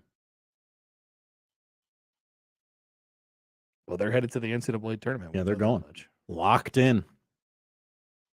Congratulations to the Mavericks. They are going to the LSU regional. That sounds tough. And they'll open up with the Ragin' Cajuns of Louisiana. Yes. Nebraska is going to Stillwater with Wichita State and UMBC. Remember UMBC? Oh yeah, their little golden retriever. Yeah, they beat the Virginia. Yeah, people forget. Mm-hmm. All right. Okay. Prairie View A&M, huh? 3. Combination of 3 and 5. Number 3. What about Prairie View A&M? They're in the Baton Rouge region. Nice. With Omaha. Number 3, LeBron James. People forget he won on Friday. Yeah. And the Lakers won. Yeah. That is 41 playoff series won by LeBron James. That's the most in NBA history. Oh, but where are the rings, Josh? Where are the rings? Where are the rings? Did Michael Jordan ever win 41 NBA playoff series? No. Let's put it on the reel for LeBron. I'm just doing a bit here. I don't care. don't. Well, it's not a bit that he was the third most winner of the weekend. Yeah. It's not a bit. Has Michael Jordan ever been a winner of the weekend? Not that we know of. Not that my records show. No. I haven't seen anything like that. Congratulations to LeBron. Yeah, the Lakers taking on the Nuggets tomorrow. You got to get yourself psyched up for Beat LA week. Oh, I'm psyched up. Okay. You know, the tough thing that I have with that series is like I'm not I've adopted the Nuggets as of relative, like probably the last, I don't know, 5 or so years. Mm-hmm. I've sort of adopted them, and you never struggled with Dikembe Mutombo, right? and Like Allen Iverson. I'm not a Denver guy. Like I don't feel it in my heart. Carmelo. Like I don't have the experience of constantly losing to the Lakers when it made the least sense in the world. So I can understand what the real like fans, what the real Denver people are going through this week. I'm not really going through that. I expect the Nuggets to win. Ooh. Don't you? Nuggets in 4. They're You heard it here they're first. the best team in the NBA. Why do people have such a hard time admitting this? I still have it in my mind that the Nuggets will do what they always do and they may under-deliver in the postseason. They may. I'm sorry, even though their play has not indicated that this will happen. Okay. So you're dealing with it. Number 2. Connor, on Friday's show, I delivered a rousing edition of What to Watch, and I was mocked for including the XFL championship in there. Yeah, but who told you the winner? Who told me the winner? Connor Happer. Me. Knows XFL because I asked him, who do you think will win, Connor? The 4-6 Arlington Renegades or the 9-1 DC Defenders? An option that seemed very obvious to all, and Connor zagged. He took the 4-6 Arlington Renegades. That's right, not the Dallas Renegades. And what did they do, Josh? The Arlington Renegades did what they always do: deliver. Yeah. An XFL championship. Bob The first. Stoops. Yes. Bob Stoops. He's a winner. You knew the coaching was there. Yeah, I did. On the Arlington sideline, those baby blues and Bob Stoops. Yep. Always knew I had Bob Stoops. Mm-hmm. He was in my corner. Yep. Wow. Got any more Arlington Renegades takes? Just happy they got their 5th win of the year. Well, there were some playoff wins before that. I think maybe one. I think they finished 6-6. Well, sometimes it's a good lesson in college football. Put Nebraska in the playoff. Cowards. Which, hey, what's going on with my buttons? Which leads us to the biggest winner of the weekend. Tell me this person doesn't dwarf the other nominees. Number 1. Call it bias, but it's not. It's just facts. Okay. No one has ever scored more points in an NBA Game 7 than the biggest winner of this weekend. It is Jason Tatum, Deuce's father. Father of Deuce. Father of Deuce. Yeah, it was a big narrative day for Jason. It yesterday. was. Wow. Big narrative day for him. There was a huge fork in the road, and he took the sunshine path versus the dark and cloudy and stormy path. Yeah, it could have definitely gone the other way for him. Could have definitely gone the other way. But he finished off the 4th quarter of Game 6 really well, and then he played a fantastic Game 7, and then the Sixers laid down and died in the road right in front of him. And he dropped 51 points and made fun of Kevin Hart in the post-game interview.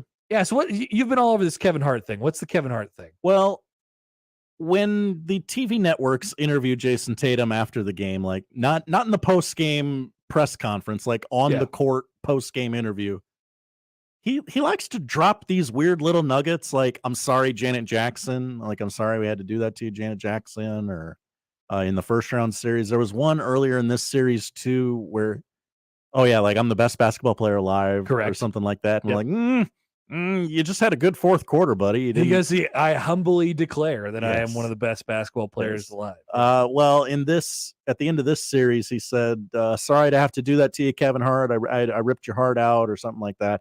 Kevin Hart, noted Philly sports fan. Hart replied on Instagram in what I think might have just been a liquor advertisement. Does Kevin Hart have a tequila? Almost for sure. All of them do. Because there were two very prominently placed bottles, and Kevin Hart said, "You know what, Jason? You're right. You won. I lost. I got to take this L. I'm going to hold it." And then, does every celebrity have a tequila? I think so. I mean, think about it, or a spirit of some sort. Okay. We got the Bryan Cranston and what's his name drink. We got I didn't even know about Kevin Hart. Who's the other guy? Ryan Reynolds has a gin. Ryan Reynolds Aviation Gin. George Clooney. That was the other one I was sold thinking his tequila for $1 billion, and now every baseball game has Casamigos tequila ads. Exactly. I think that's all of them, right? That's all the celebrities. That's all of them. LeBron has one. All right, we're gonna get some stamps and send a certificate off to Jason Tatum. Poll question up at Happer Show: does every celebrity sell a spirit? You may vote right now. A couple tweets here. One from Brendan, who says, "Saying the Nuggets are the best team in the NBA is disrespectful to the real best team in the NBA with the best player, the Miami Heat.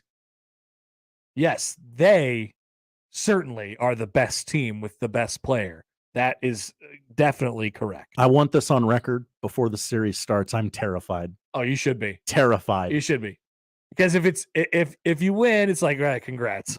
Mm-hmm. If you lose, embarrassment. Yep. It's the same thing with the Nuggets, honestly. Remember, Jimmy Butler, in a goof, had dreadlocks for NBA Media Day because he knew that was the photo they were going to have to use when he got to the NBA Finals. Yeah. His dream is coming to fruition, and I'm terrified. It's just one guy, right? But it's him. Timmy. Him. Hooray for the winners. Comments on our YouTube stream. Josh is a negative Nancy. What's up with that? What?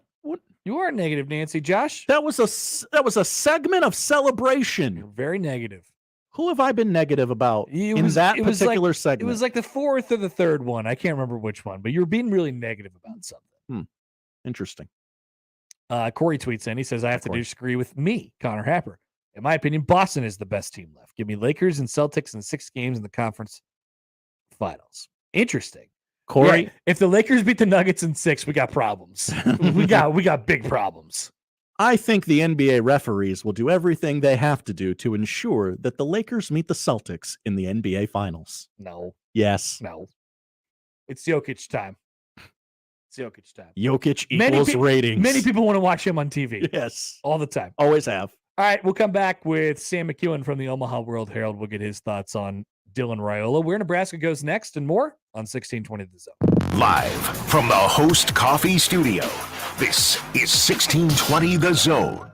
Shop Sid Dillon Chevrolet, Nebraska's #1 volume Chevy dealer. Visit any of our 4 locations for your new Chevy or pre-owned vehicle, or at SidDillonChevy.com. Chevy, find new roads. You are what drives us, Sid Dillon.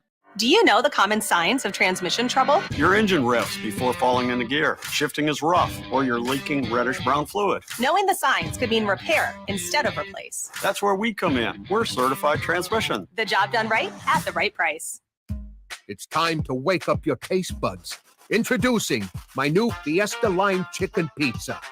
Spicy taco sauce, generous amounts of chicken, green peppers, onions, jalapenos, mounds of cheddar and mozzarella cheese, and finished with a tangy lime sprinkle.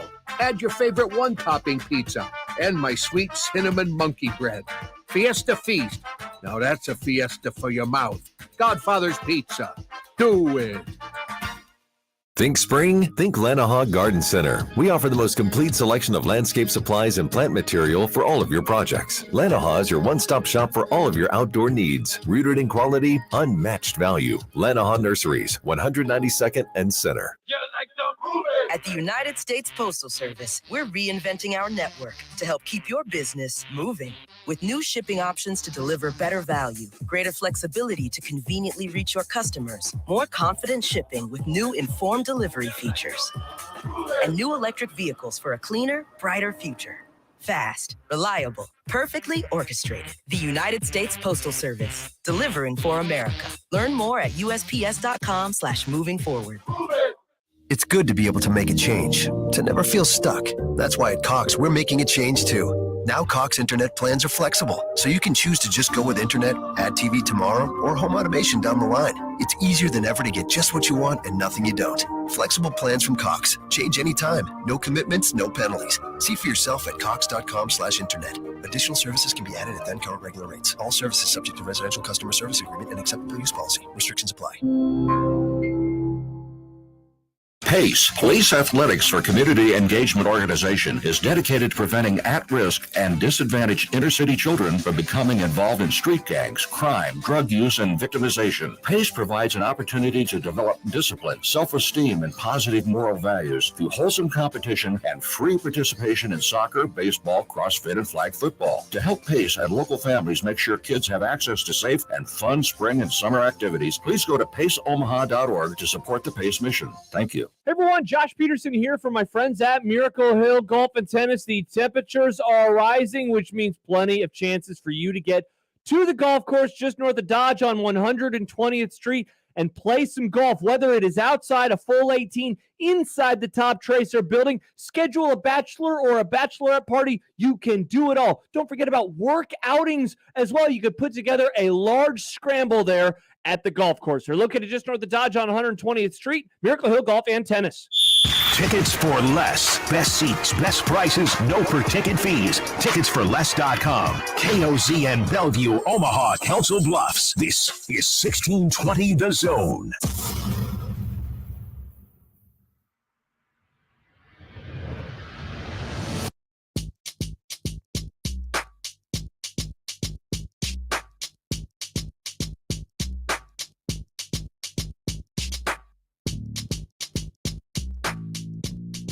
Josh, yes, Connor. You know about a person named Ryan Puglisi? No. I reserve the right to change my mind and go, oh, yeah, that guy. But I don't no. think you do. Okay. I don't think you do. But you might be about to. Oh. He is a quarterback who is committed to Georgia before Dylan Raiola committed today. Yeah, because they got a guy, and everybody took that as a sign. They're like, Nebraska's going to get him. Uh-huh. Ryan Puglisi. Terrible name. You got to change that. Maybe I'm saying it wrong, but he's a 4-star quarterback, highly thought of guy. He committed to Georgia back in October.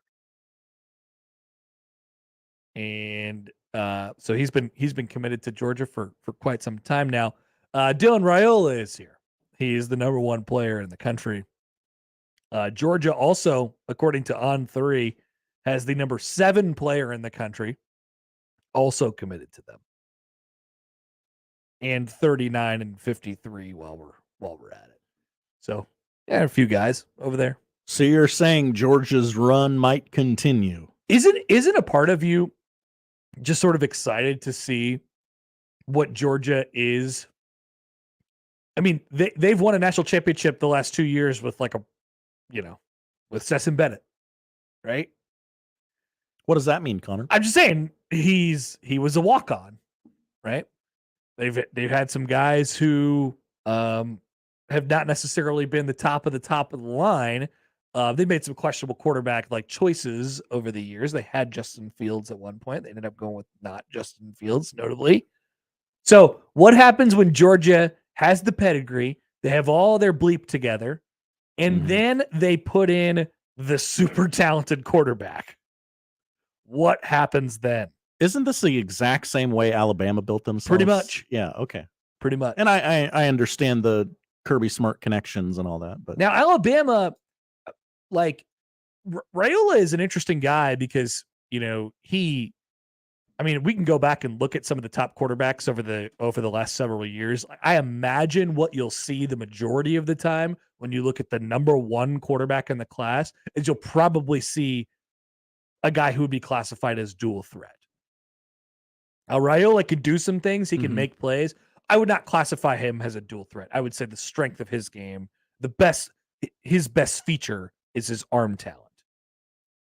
A lot of the previous guys' best feature, a lot of some of the other top quarterbacks in the class, their best feature has been their legs. In Raiola's case, it's not. He's got the athleticism, but anyway.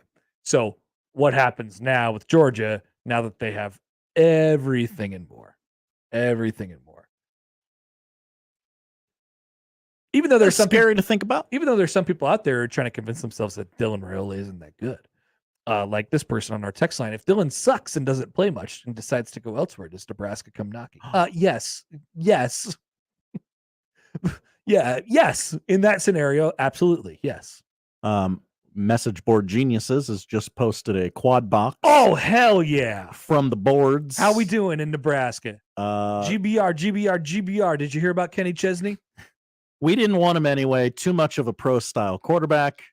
Too much of a pro-style quarterback for Nebraska's pro-style offense. It's not good luck to him. Screw him. Hope the worst for him. Sorry.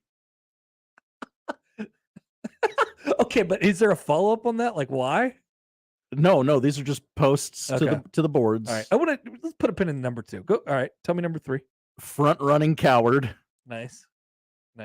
You're definitely a coward if you go play football at Georgia. Okay. I'm just reading this. I have not read this one yet. I don't know if it's appropriate in any way. All right, cool. We are the fat kid with acne and glasses that got to hang out with the head cheerleader because her dad knew our dad. Granted, we are hitting the gym, getting contacts, and using Clearasil, but she is going to the prom with the all-star quarterback. Maybe our makeover will be further along by the time her cute little sister finishes developing. Wait a minute. We're getting Clearasil? Yeah, we're trying to clear up that acne. Yeah. Trying to. Well, that's great news. Trying to polish up ourselves that for the other usually Raiola. works. Yeah. It usually works. Or Accutane, whatever you want to do. I took that. Oh, people do that. Yeah.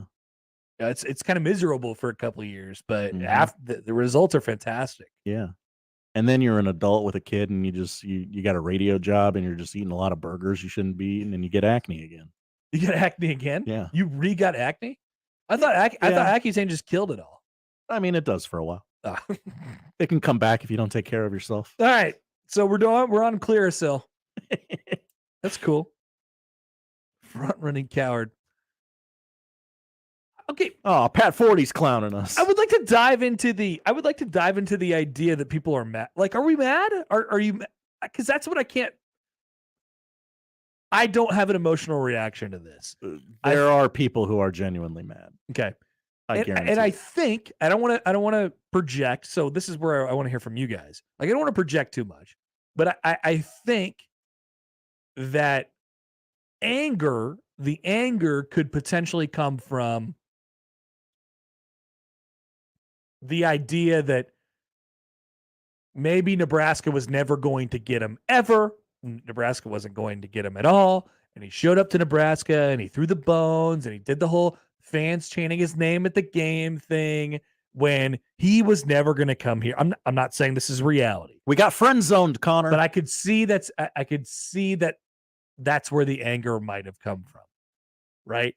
If you thought that Dylon was simply playing Nebraska or doing it to amuse his father. I mean, we talked to Dominic, and like he had a genuine love and appreciation for Nebraska. He had a genuine love and appreciation for what Matt Rule was doing. And I don't think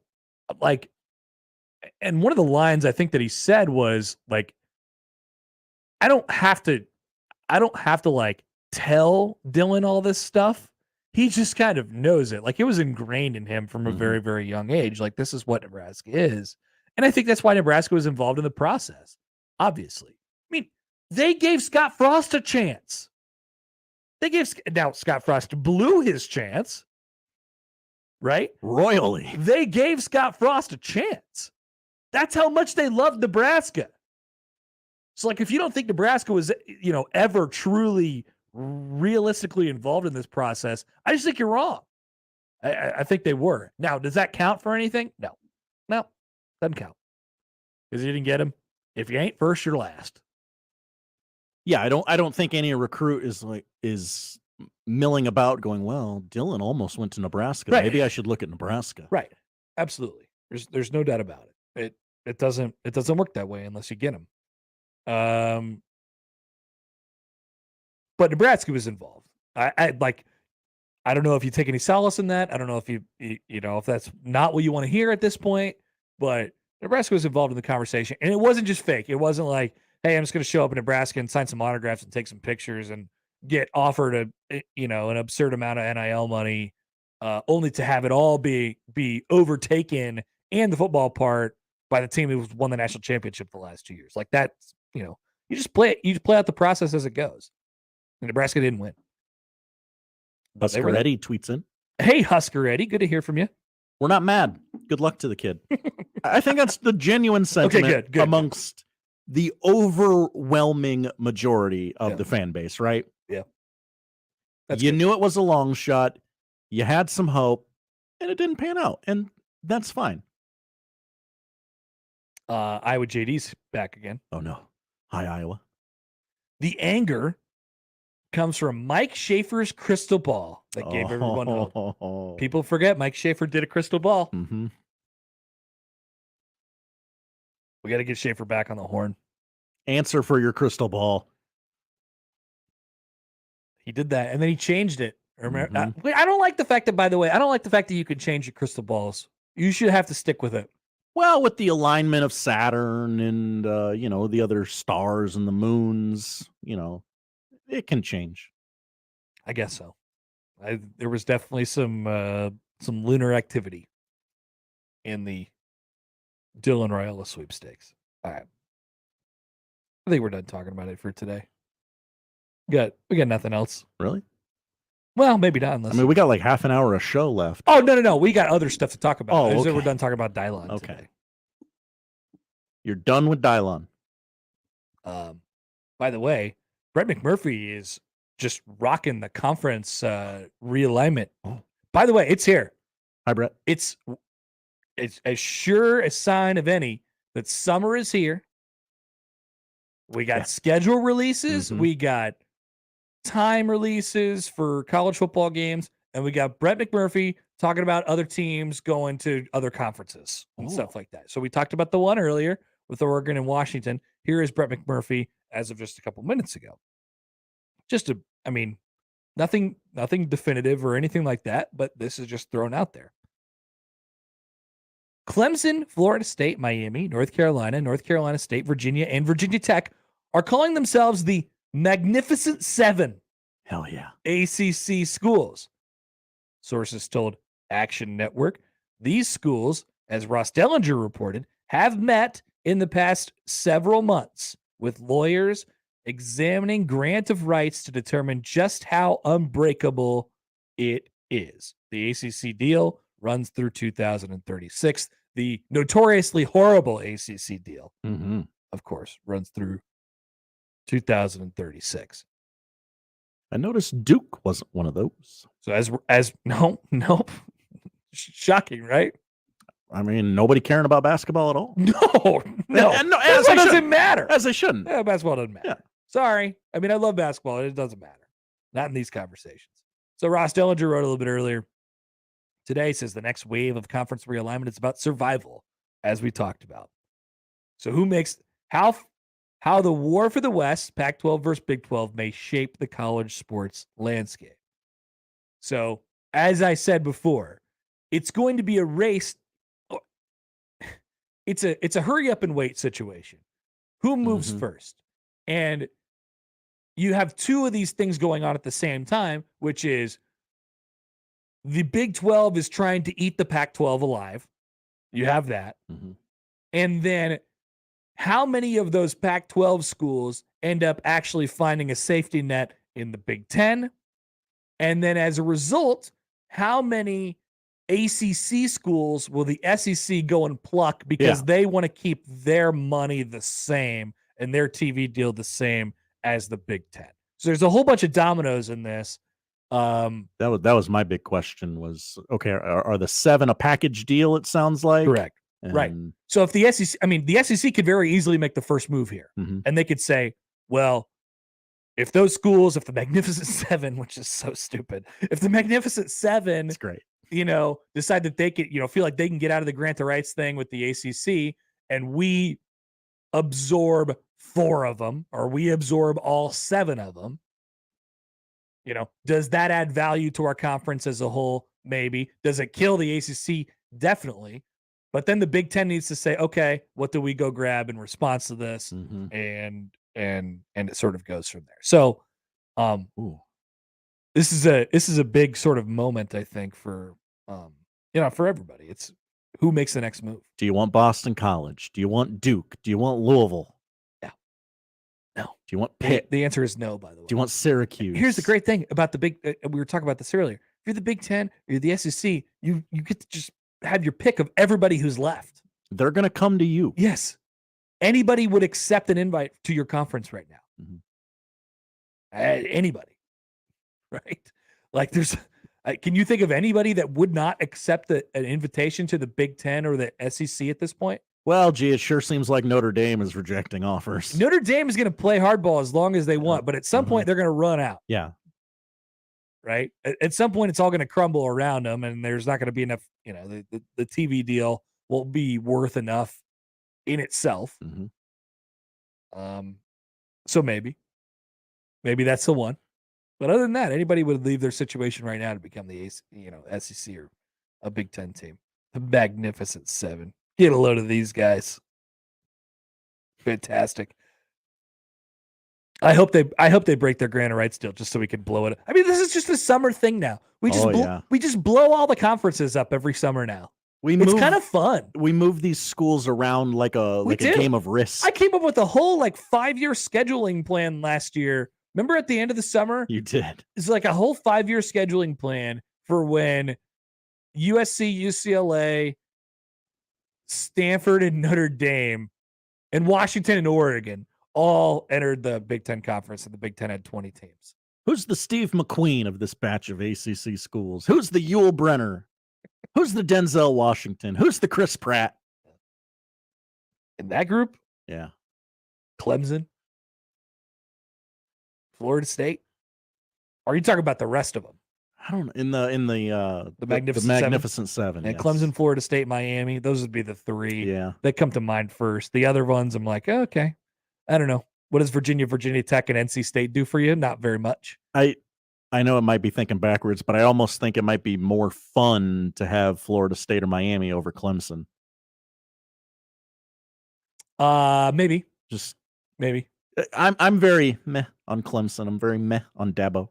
It's all new. It doesn't do anything for me. All right. Quick time out here. We'll come back. We still got a couple more things left to get to on the Connor Happer Show on 1620 The Zone. Previously on Unsportsmanlike Conduct. One thing. Again, I don't know why. Doesn't even matter how hard you try. Don't, because you're going to blow the lyrics. No, I didn't blow the lyrics. Yes, you did. You did the first time. I got wrong who died. Josh, I didn't blow any lyrics, though, John. I was singing the lyrics correctly. You've come so far. Yeah. Crap. See, he's blown in. Unsportsmanlike Conduct with John Bishop and Josh Peterson. Weekdays 2 to 6 on 1620 The Zone. Your Omaha area forecast from Canoyer Garden Center and KETV Newswatch 7 on 1620 The Zone. Overcast skies stick with us throughout the rest of your Monday, with temperatures staying cool into the mid and upper 50s. Expect winds out of the north up to 10 miles an hour. Showers expected to taper off this afternoon, giving way to drier conditions tonight. A low in Omaha near 52. I'm meteorologist Caitlin Harvey with KETV Newswatch 7. Hey everyone, Josh Peterson here from my friends at Miracle Hill Golf and Tennis. The temperatures are rising, which means plenty of chances for you to get to the golf course just north of Dodge on 120th Street and play some golf, whether it is outside a full 18, inside the Top Tracer building. Schedule a bachelor or a bachelorette party. You can do it all. Don't forget about work outings as well. You could put together a large scramble there at the golf course. They're located just north of Dodge on 120th Street, Miracle Hill Golf and Tennis. Peerless Energy Systems is Nebraska and Iowa's locally owned and operated authorized solar air compressor distributor. Peerless Energy Systems provides products and solutions for compressed air systems, helping companies in manufacturing, food processing, transportation, auto body repair, car dealers, and more. Driving industry efficiency through service, support, and relationships, let Peerless Energy Systems help you increase efficiency with your compressed air systems today. PeerlessEnergy.com. Think spring? Think Lanahaw Garden Center. We offer the most complete selection of landscape supplies and plant material for all of your projects. Lanahaw is your one-stop shop for all of your outdoor needs. Rooted in quality, unmatched value. Lanahaw Nurseries, 192nd and Center. Whether you own a local business or a global one, you know that these days, generating growth is a challenge. By teaming with Bank of America, you'll not just stay ahead of the curve, you'll move it. With access to experts, award-winning insights, and business solutions so powerful, you'll make every move matter, locally and globally. Visit bankofamerica.com/banking for business to learn more. What would you like the power to do? Copyright 2023 Bank of America, N.A. Anywhere fans go to cheer on their team, there are behind-the-scenes MVPs ensuring everything is game day ready. We see you, Joe, fixing seats so every fan can enjoy every game. And Allie, who keeps her stadium running smoothly from the moment the first game starts to the last play of the season.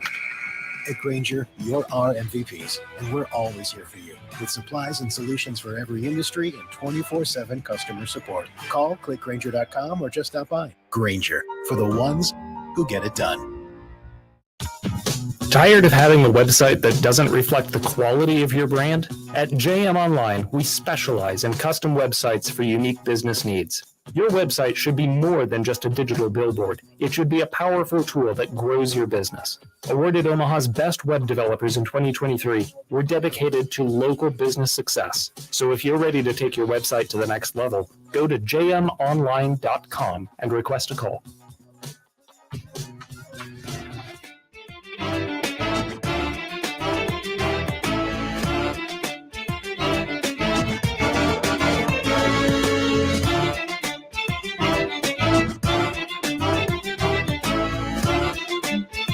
All right, welcome back. Connor Happer, Josh Johnson with you.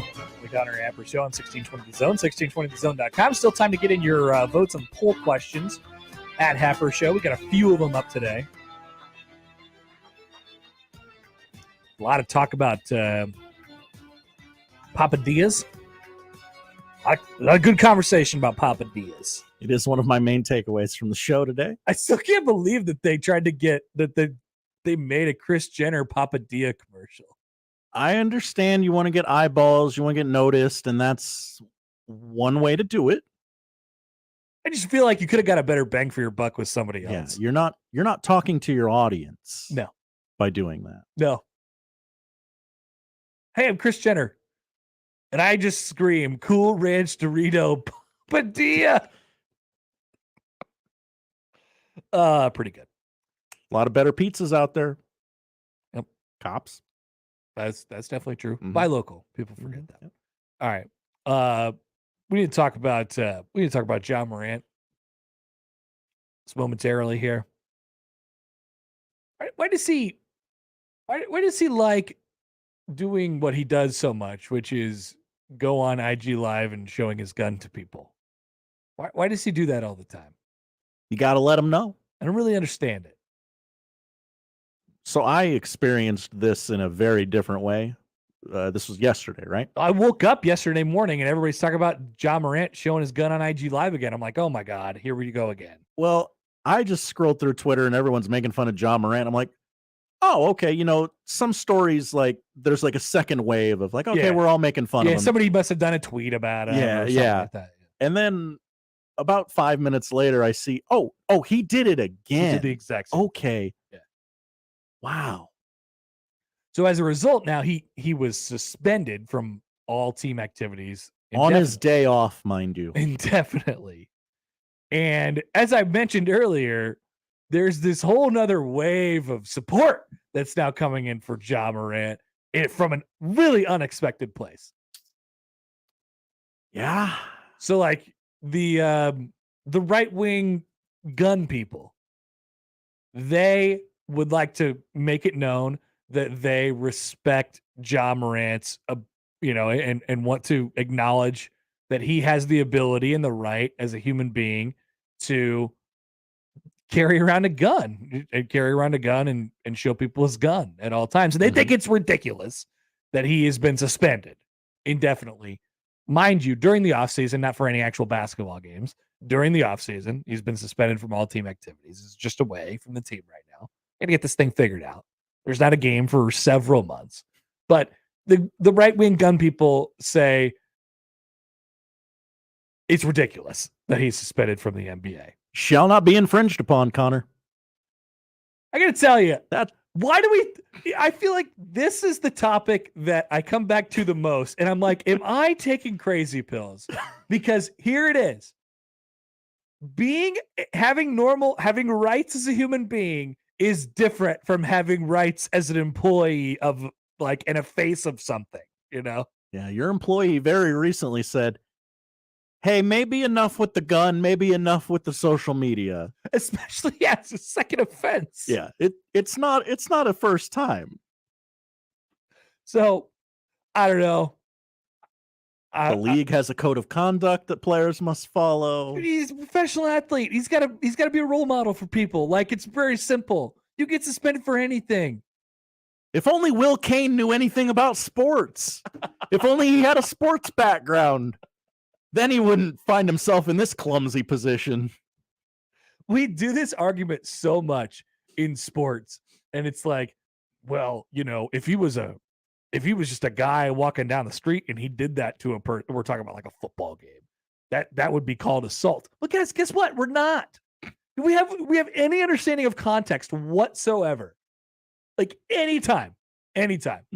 So this particular one, we are, it's like, well, he's a human. He's an American. He should be allowed to have a gun. You can just flash it around at all times. Context! I don't think they're objecting to him having the gun. It's the brandishing it. Context. It's context. It's all very important. In the context of being an NBA player, also doing this for the second time, or you already were suspended for the first time and had to go to rehab for it, which I don't know. He took a nap on his couch for a couple days, probably.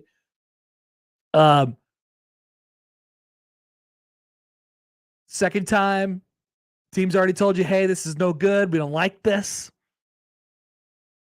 There comes to be some consequences about that. And we don't even know what the consequences are. He's just, what suspended indefinitely means? It's just go away while we figure this out. Okay? And that's what he's talking about. What? I don't mean to spin this off into another direction. Go ahead. What? Will Kane. What would be the punishment? They're not gonna cut Ja Morant. I don't know. It's a good question. I don't know. I mean, he's only really costing himself endorsements, which, while very lucrative, doesn't have anything to do with basketball. Yeah. I don't know. Maybe it gets to the point at some point where you're like, hey man, we just can't do this anymore. But it's immediately at that point, another team is gonna be like, oh, we can do this. Mm-hmm. We'll take advantage of it. That's always the danger you run into when you run into a situation like this. Maybe the NBA steps in and they put them on some sort of restricted list or something like that. I don't know. That feels like a pretty logical next step. Yeah. You take it out of the team's hands. That way other teams don't have sort of access to them or something like that. But yeah, it's, you're going to want to stop. You're going to want to stop hopping on IG. Yeah. That would solve a lot of your problems. Just hop off. Just don't do lives. Yeah. I mean, this is a lot of the athletes. This is my advice. Mm-hmm. Don't do IG live. Nope. People see stuff, because most of the time when you go on IG live, you're in the locker room, something like that, or you're on the plane. Yeah. And, you're going to catch a glimpse of something that you probably don't want people to see. And I got news. People watch those. Yes. People watch those things. You're going to want to do an IG story. Yeah. Because you can reshoot it should there be something in there that shouldn't be. Yeah. Just a tip from your media friends. All right. So it's just crazy to wake up to that one yesterday. It's like, oh, yeah, it's happened again.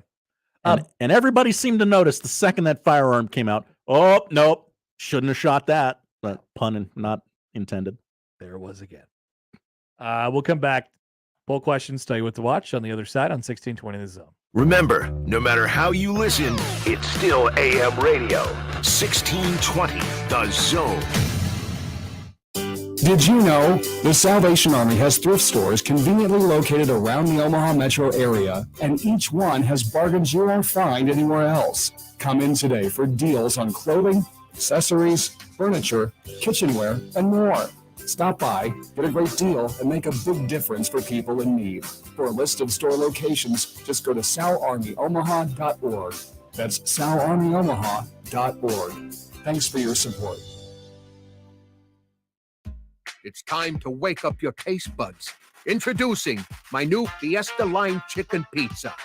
Spicy taco sauce, generous amounts of chicken, green peppers, onions, jalapenos, mounds of cheddar and mozzarella cheese, and finished with a tangy lime sprinkle. Add your favorite one-topping pizza and my sweet cinnamon monkey bread. Fiesta Feast. Now that's a fiesta for your mouth. Godfather's Pizza. Do it. How powerful is the Cox network?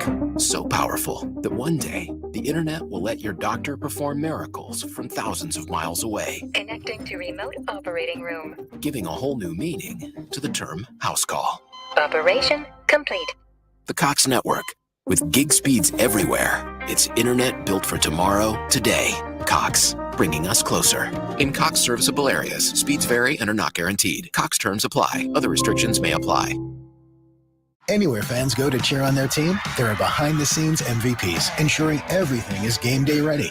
We see you, Joe, fixing seats so every fan can enjoy every game. And Allie, who keeps her stadium running smoothly from the moment the first game starts to the last play of the season. At Grainger, you're our MVPs, and we're always here for you, with supplies and solutions for every industry and 24/7 customer support. Call, click Grainger.com, or just stop by. Grainger, for the ones who get it done. Car repair is car repair. Most places you go can change your oil or fix your brakes. The difference is the experience you'll get at Omaha Car Care. We're part of the community. We were born here, and we believe that our relationship with you should be built to last. We're going to consult you, not sell you. We're going to give you a free loaner car. We're going to treat you like a valued friend that we want to continue to see in the years to come. I'm Rick Betker, owner of Omaha Car Care, and we'll be along for the ride. Did you know that radon is the #1 cause of lung cancer for non-smokers, and that radon levels in our region are some of the highest in the country? Do you know your radon level? Protect your family by contacting the experts at Radon Defense Midwest. Visit radonradio.com for an exclusive offer to 1620 The Zone listeners. Get 50% off a professional radon test. radonradio.com. What's your level? Nick Handley here for DJ's Dugout. To thank Omaha for 30 great years, DJ's Dugout is having a huge birthday bash on Sunday, May 28th at Warner Park, and you're invited. Enjoy a free concert featuring Omaha's own Lemon Fresh Day, 5 to 9 p.m. Gates open at 3 p.m. Free admission, free family fun zone, free parking. Clear bag policy enforced. Enjoy Lemon Fresh Day for free at the DJ's Dugout Birthday Bash, May 28th at Warner Park.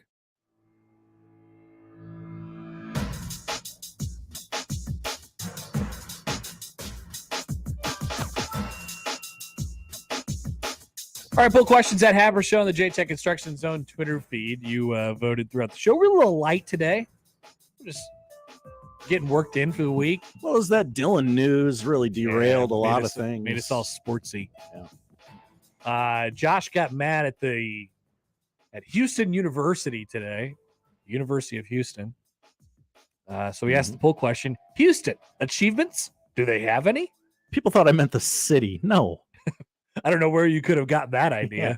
Clearly, it's clear as day in that poll question. I'm talking about Houston University. I'm going to say yes, just because I want to zag against you. Okay. 66% say no, though. They agree with you. Houston, too full of itself. Hell yeah. Have you ever eaten a Papa John's papadilla? Yes or no? Can't say that I have. I'm going to guess 76% say no. It's higher. 90% say no. Wow. That's some market research for you, Papa John's. And you can answer. Yeah, that's one of those you answer honestly. You don't troll anybody. You say, yes, I have eaten a papadilla. Better hang Mark Wahlberg or Tom Cruise. Give me Marky Mark. It's got to be Marky Mark. Absolutely. I feel like I could have like a semi-regular conversation with him. I believe this is the most voted on poll question of the day. 87% say Mark Wahlberg. Wow. 2 more. Better Papa John's Papadilla spokesperson. Kris Jenner or John Daly? I would say John Daly. Give me Daly. Yeah. 93% say John Daly. And finally, does every celebrity sell a spirit? Yeah, I think so. Josh sent me a list. Or actually, no, Brian and Jeremy both tweeted this list at us. The 63 best or most shameless celebrity booze brands. 63, that's a lot. There's 63 of them. That's basically all of them, right? Yep. So my answer is yes. And so far, early returns, 52% are saying yes. Every celebrity sells a spirit.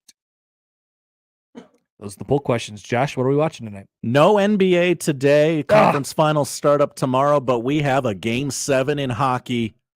The Seattle Kraken. The crack wagon. They go deep into the heart of Texas tonight to take on the Dallas Stars. Are you nervous? Not in the least. If you've ever watched a playoff hockey game, you know it is the breeziest viewing experience for a sports fan. Yeah, this will be great. This will be good for hockey. Yeah, it's showcase all alone on the calendar tonight. Standalone game. Yeah, 7:00 on ESPN, a normal time to air a significant playoff game. Not like that hockey game that started at 9:00 for no reason last night. Cool. Baseball got 3 games on. Yankees, Blue Jays, 6:00 on ESPN Plus. Mariners, Red Sox, 6:00 tonight on MLB Network. Your free game of the day. Twins at the Dodgers at 9:00. Shohei Ohtani is on the East Coast, so if he plays too late for you, this is a great chance to watch him. Angels at Orioles, 5:30 start time. Ohtani is pitching tonight. It's not on TV anywhere. Way to grow the game. MLB.TV, bro. Yeah, absolutely. And the Royals are out west. Right. Royals are playing late, 8:00. Yeah. It is on 1620 The Zone swept by the Padres tonight. But if you'd like to listen to it, it's available to you. 911, 7:00 on Fox tonight. It is the 6th season finale. A catastrophic overpass collapse endangers the lives of civilians and members of the 118. This also serves as the finale of the show on Fox, as it will shift to ABC next season. This is the Rob Lowe show, right? I think he's on the other 911. There's the 2. Other 911. Yeah, there's a Lone Star version. Oh, gotcha. Okay. And finally on Netflix, came out over the weekend, The Mother. While fleeing from dangerous assailants, an assassin, played by Jennifer Lopez, comes out of hiding to protect her daughter she left earlier in life. Off by a day on that one. Well, yeah, it came out over the weekend. There wasn't a lot on tonight, so I added it. Could you read that description again? While fleeing from dangerous assailants, an assassin, played by Jennifer Lopez, comes out of hiding to protect her daughter she left earlier in life. J-Lo is a motherly assassin. Yes. Cool. Mm-hmm. I'm kind of in. I'm not out. I'll be watching hockey, though. Yeah. It's time to get the crack wagon going. All aboard. Where my crackheads at? Thank you, Josh. Thank you, Connor. That's what we're watching tonight. And that is the show. If you miss anything, you could find it at our website, 1620thezone.com. Crossovers next. Live from the host